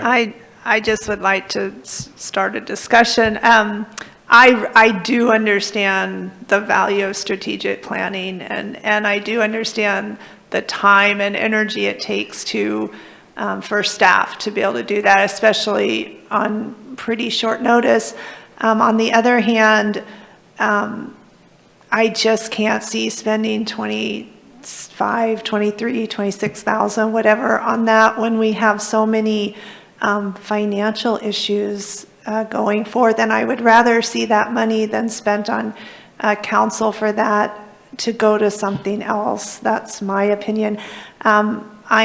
I've done a lot of that in the past. I don't know if I could help. I mean, I'm happy to help in any way I can, because I know it is a burden and I know it's important. And I think it's exciting, Rob, what you said, it should be 2 years out or 3. I would like to look at our goals 5 years out and more. So that would be my thoughts on it.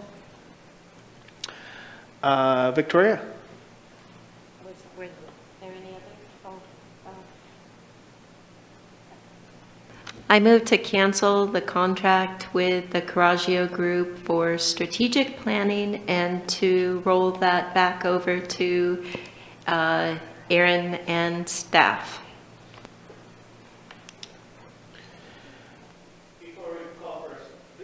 Sorry. I second It looks like there might be some comments before we call for a second. Well, there's still, you need a second though. Okay. You need Well, a second before you make any comments or it Okay. dies. So we call for a second. We've got Kathleen a second, so that opens up for discussion for you, Rick. As you know, I've been here for a few years, and Aaron has done a fantastic job on presenting strategic planning over the years. As I said, usually they start putting together this in November and December, and in December is a real crunch time for them to get it out, and here we are into January. I think it would be, personally, I think it would be a real advantage to have a different perspective for 1 year, and I like the idea that this would be a 2-year project. So I would be supportive of making it a 2-year contract and having this, at least this one time, having an outside firm that specializes in this do the presentation. Thank you. Okay, there's a motion on the table with a second. Any further discussion? Joel? So I've been involved in a lot of transitions, and transitions are good opportunities to change things. Transitions can also be costly in and amongst themselves, especially if people feel jerked around. And in this case, at this late notice, I know my staff with the Forest Service coming in as a new district ranger, if a week or 2 weeks or a month before this process, I said, we're not going to do this way anymore, we're going to do it that way, they would feel jerked around.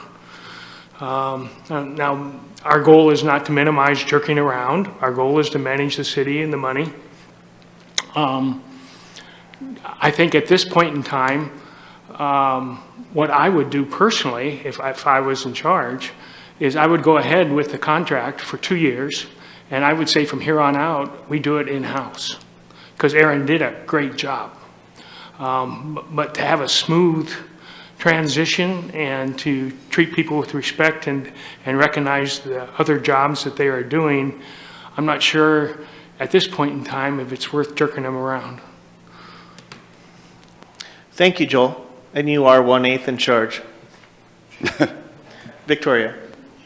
I think that Aaron mentioned earlier that something about a very pared down plan, and I think that it was my expectation that that is what it would be, given that you said you're 2 months behind a 3-month project.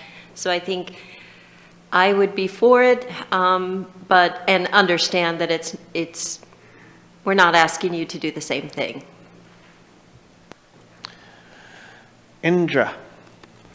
I just want to make clear, I do not want to jerk you around like that. So I hope, those are strong words, and I know it's a challenge like what we would ask you to do if you were to do it. And I hope that you don't feel that way, because that is not the intention whatsoever. Thank you. Appreciate that, thank you. Kathleen? So what I heard earlier was that there is some strategies left over from last year. And how much of that would be incorporated into this year that wouldn't have to be like planned, that we would just be adding maybe a smaller portion because there is so much from last year already? If I was to do this and take the helm at this point, I would start with a blank slate. We would have projects that are in the work plan that we have to complete and move forward with. Projects that we already have budgeted, projects that we're 20, 30, 40% into it, and we need to finish those projects. But when it comes to aspirations and future goals, I would just cut them loose, and we would start with a clean slate, and I think that's likely what Coraggio Group is going to do also. Rob? Well, it's obvious that, you know, we've got the, we'll say the more experienced counselors who seem to have a better sense of what went into strategic planning, and the less experienced counselors that really have no firsthand experience at all. It's been in the last week, it seems like the less experienced counselors have made a lot of decisions about things that they know very little about. Those that are directed out to the public, I actually really feel pretty strongly and take issue with. On this particular one, because it's more directing whatever inefficiency or whatever lack of efficiency would occur from this, is more directed back towards ourselves, including our staff. So, you know, that's kind of something that I would feel less, I'm bothered less by that, because it's more of essentially we're doing it to ourselves rather than doing it to the public. And I think that, you know, the $13,000 a year or whatever it is that the new people don't want to spend or don't see the value of it, don't see any value, don't see sufficient value for the 13. I get it, especially from their perspective. I totally get it from their perspective. And again, that's a little bit of chaos that we're directing back at ourselves. And again, I'm less bothered by that than some of the other things that were directed to the public that also I feel were kind of hasty decisions that weren't well thought out. But again, this is it's coming back at us rather than going out to the public, and I'm not as bothered by that. So you guys want to continue to go around in circles, or want to just vote on this? I'll call for a vote. Joel? Can you repeat the motion, please? Victoria made the motion. Can you repeat the motion, please? To cancel the contract with the Coraggio Group and move forward with Aaron doing strategic planning on a probably pared down level. You know, I'm going to go ahead and vote yes, because I have a lot of confidence in Aaron. He's done a great job before. Perfect. Indra? Yes. Rick? No. Kathleen? Yes. Eric? Yes. Rob? Yes. Yes. Victoria? Okay. Thank you, Mayor, Council. Okay, at this point, let's round this out with the matters for mayor and council and staff. We're starting out with mayor and council. Have any comments or anything you'd like to add tonight? First hand up, Rob? Yeah, I got a few things. I think the one that might be freshest in people's minds, because it was the most recent discussed tonight. I know that, you know, Clint explained the value of the improvements out at Spalding Industrial Park, and if I remember correctly, Clint, it's kind of been something that you've been kind of pushing for probably 5 years, to basically be able to attract more business here and all that kind of stuff. And I just really need to point out on page 166 of our packet, the item that we just approved on the consent calendar was the grant, filing the grant. And third paragraph down from the top, I just have to make the point. It says the Industrial Lands Subcommittee of, now these are the important words, Collaborative Economic Development Committee, CEDC, is a group of local experts and community partners interested in supporting all industrial properties, et cetera, et cetera. The subcommittee has assembled the necessary support to satisfy the requirements for the grant application. When I read this, it tells me that the CEDC and the subcommittee of the CEDC was instrumental in creating this grant opportunity that could potentially bring us, the city, in $2 million. And this is the committee that the newer council members just decided to abolish last week because they didn't understand what that committee did. And when you were discussing it, we asked about, well, what about a couple of hours a month of staff time? Well, that couple of hours of staff time supporting this committee may actually bring us in $2 million.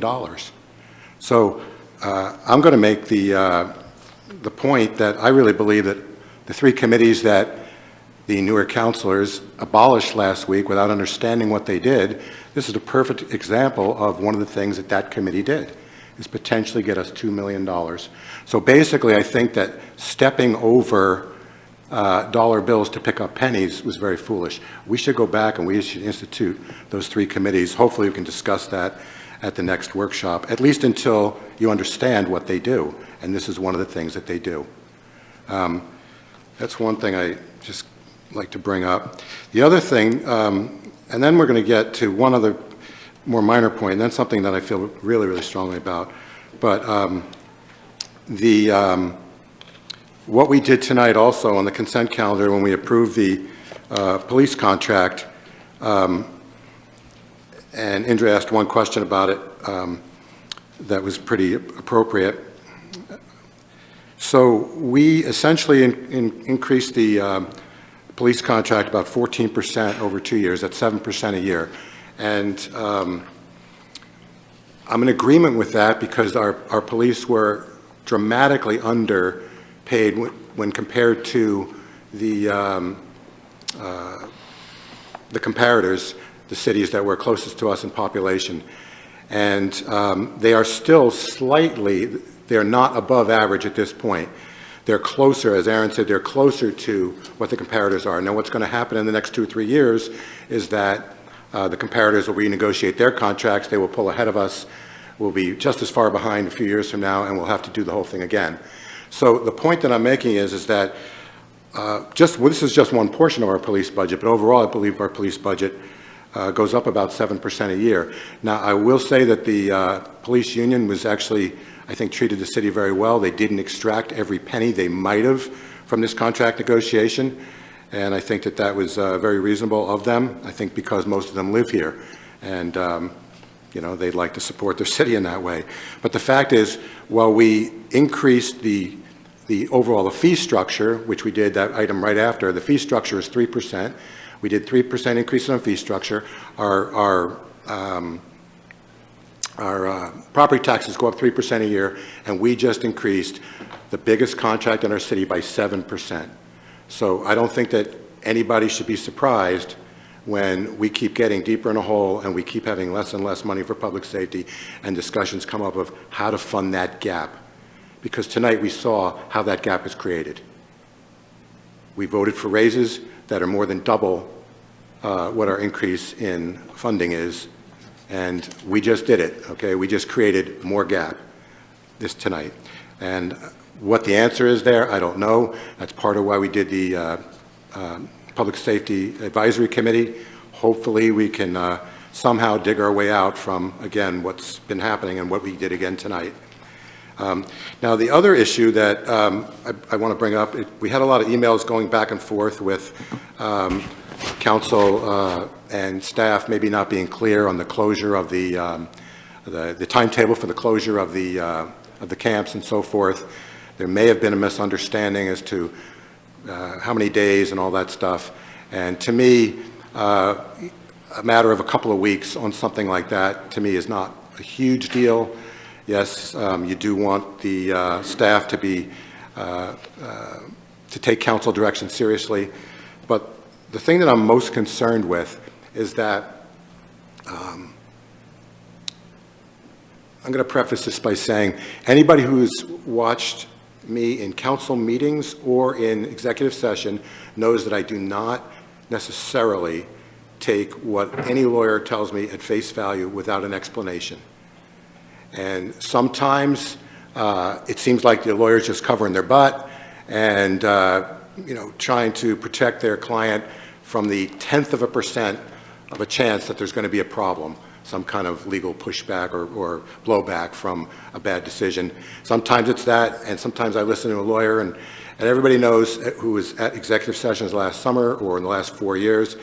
I may not be Aaron Heisel, our Supreme Court lawyer's favorite counselor, because I asked him questions and I made sure that even if it wasn't in a direction that I think he wanted to maybe take us sometimes, I made him answer questions. But the point that I'm making is, one of the things that he was extremely clear about, very, very clear, and I think Joel and Rick might remember this, and probably staff, he was extremely clear about, we'll call them resting sites hours. And he explained why 5 p.m. to 7 a.m. or hours like that is not advisable. And if I remember correctly, he even said there was, and I'm not sure about this part, there was settled case law to tell us why that would be a big mistake. And we had a guy last week who got up to the podium who claimed that he had been some kind of employment counselor or job counselor, and he said the exact same thing. He tried to explain to council why those hours, and he implied, I believe, that it is settled case law. And yet, nonetheless, this council went ahead, and our city attorney even said, don't make this move until you hear from me. The council went ahead and made a move that could actually go in opposition to what is already settled law. Now, if you do that, generally, you lose right away if it ever goes to court, immediately. You don't even have a chance. And the point is that I would go against what a lawyer tells me if I understand it thoroughly first, and it really makes no sense to me. But first, I've got to understand it. I have to listen to them to understand it. This council chose not to listen to our attorney, not to take it's not a question of not taking his advice. It's not even allowing him the opportunity to explain to us why he suggested that. Okay, essentially, the council put the 39,000 people that we represent in legal jeopardy by not even listening to the attorney. It seems like the only attorney or the only legal counsel this council got last week might have been from the firm of Junker and Junker, quite frankly. And he's no longer practicing in municipal law in Grants Pass. So we might want to actually listen to our city attorney. The ironic thing to me is, given his hourly rate and the time that he was here last week and his travel time, we probably paid him $1,000 to blow him off. And, this council seems to be interested in, smart money management. We paid the attorney probably $1,000 and blew him off. We didn't even get to hear what he had to say. Now, once he hears, to me, that we actually basically completely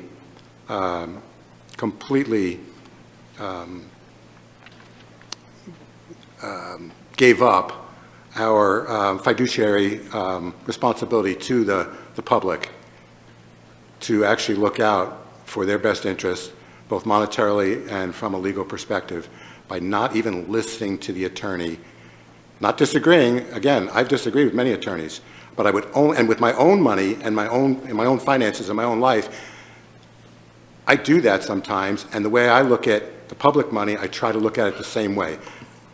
Would I spend the public money any more freely than I would spend my own? And the answer to that is generally no. Okay, I would always listen to my attorney and then make the decision. We need to bring the city attorney back at whatever time it is most, at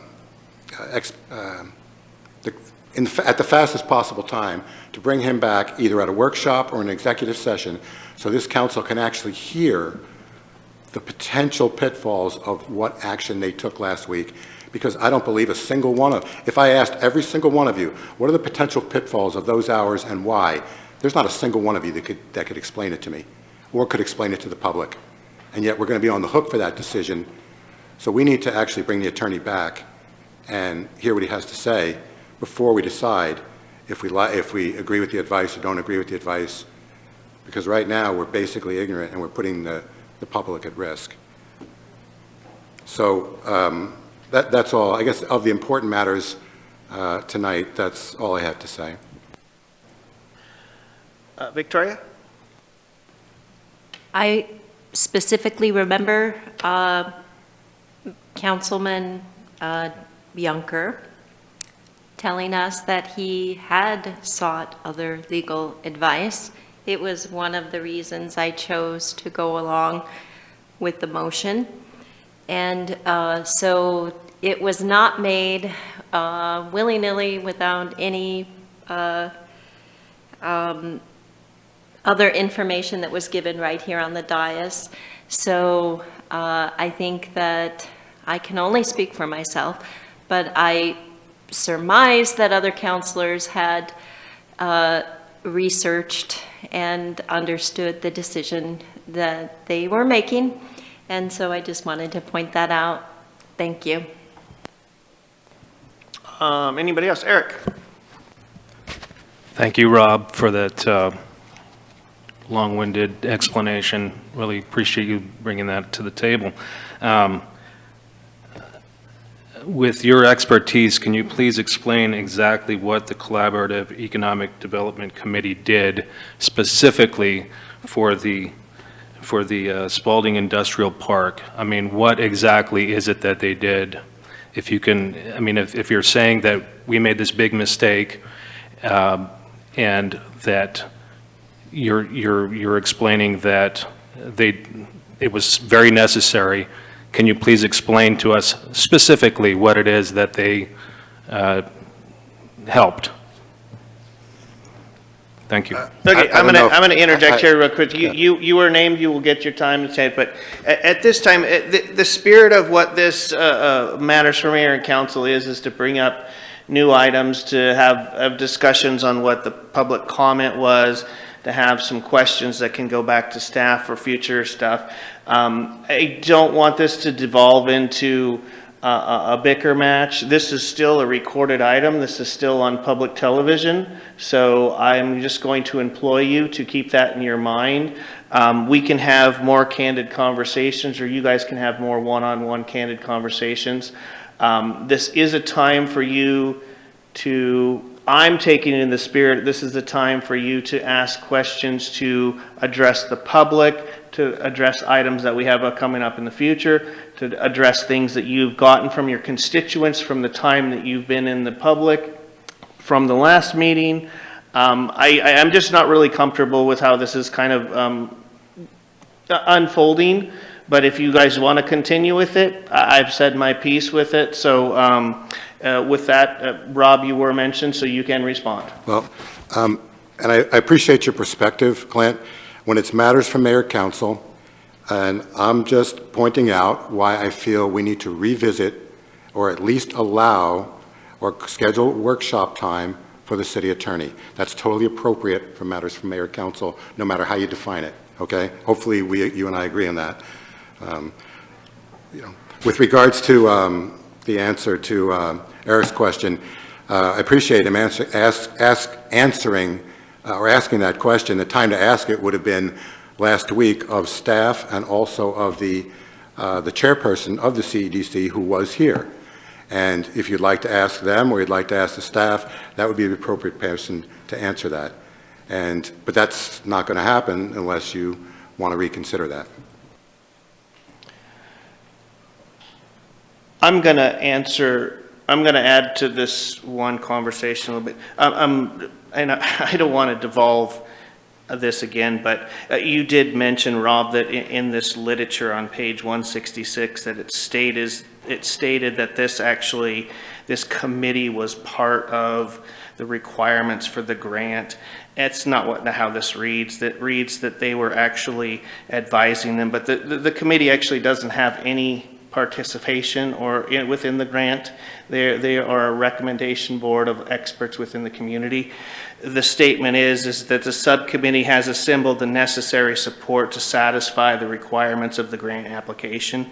Has nothing to say that that committee was part of the requirements for the grant. So I just wanted to clarify that. They are an advisory committee, and I would say that I was kind of in support of dissolving that committee because the city of Grants Pass has its own economic development department, so it kind of feels like it was a little bit of double duty on that aspect. And it was just a clarification. Joel, you had one thing to add? Well, this is a different subject. Is that okay? So the Urban Tree Committee has put together, in their own time and initiative, an urban tree management plan. And the final edits are being completed. Didn't cost the city a dime. And that'll be coming before the council. And trees are an important part of our infrastructure. We generally don't think of it that way. But it makes the city much more livable, has economic benefits. And so I just wanted to let you know that that's happening. Perfect. Kathleen? Yeah, I wanted to bring up a new topic too. Tonight we heard that there was a street in town that needed some signs. So I just wanted to bring that to your attention, that there are some streets that definitely need some attention with signage and what's allowed and what's not allowed.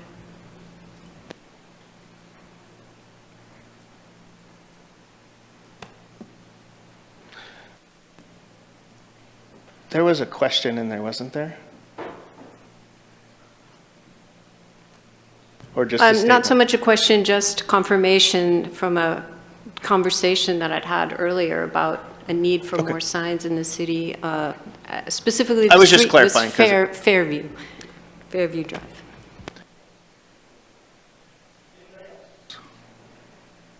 Victoria?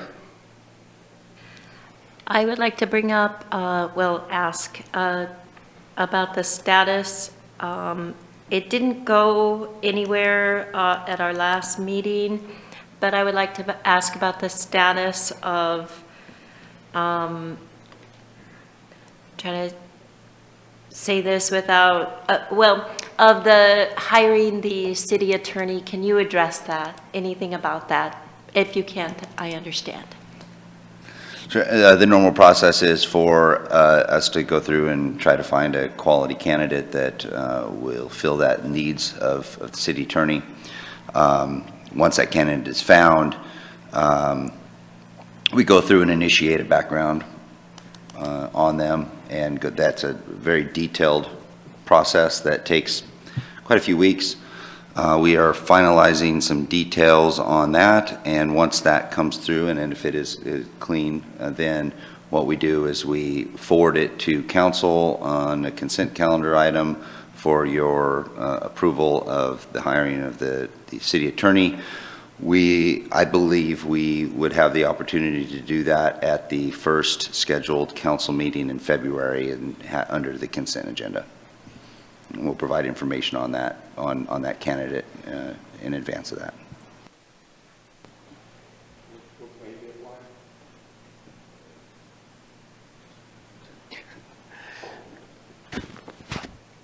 Indra? I just want to say, I know it's been a rough couple of weeks for our police chief, fire chief, staff. I mean, adjusting to change, and there's big change. And so I just want you to know I appreciate all that you're doing. And I think I could speak for everyone to say we appreciate you and we support you fully. Eric? I second that. Very good, very good. Hey, I'm going to say one thing, and I'm going to hand it over to staff, yes, we are starting a new chapter in this, our lives, as well as the city's book of tales here. I appreciate the senior council members. I personally have served with a couple of them. I look for you guys for advice and for your wisdom from your experience of being up here for many years. I look for the talent and the inspiration and the passion from the new people coming in. Each one of you guys brings to the table a very extensive experience in your own right, from the business, from drug addiction, from the military. We have one of the best military guys here, as well as the school district, and this is our debate queen here. I just hope that we all can get through these bumps and trials and tribulations at the beginning, and we can actually work for the betterment of the city. I think nobody can deny that everybody that sits up here has passion for this city. So I applaud you guys all, and hopefully what we go forward with great decorum and set a great example for our public. With that, I'm going to hand it over to the staff. If staff have anything to add? We're good this evening, Mayor. That's not good enough. I want something from every one of you. Your assignment was 5 minutes each. Just kidding. I appreciate that. With that, we're kind of done. We don't have any executive session on the list here, so I would be looking for a motion to adjourn. Or we're getting time here. Do you guys want to go into a motion to extend for another 3 hours? I motion to adjourn. Victoria, motion to adjourn. I second it. Kathleen is a second. Everybody say aye. Aye. Perfect. We're done.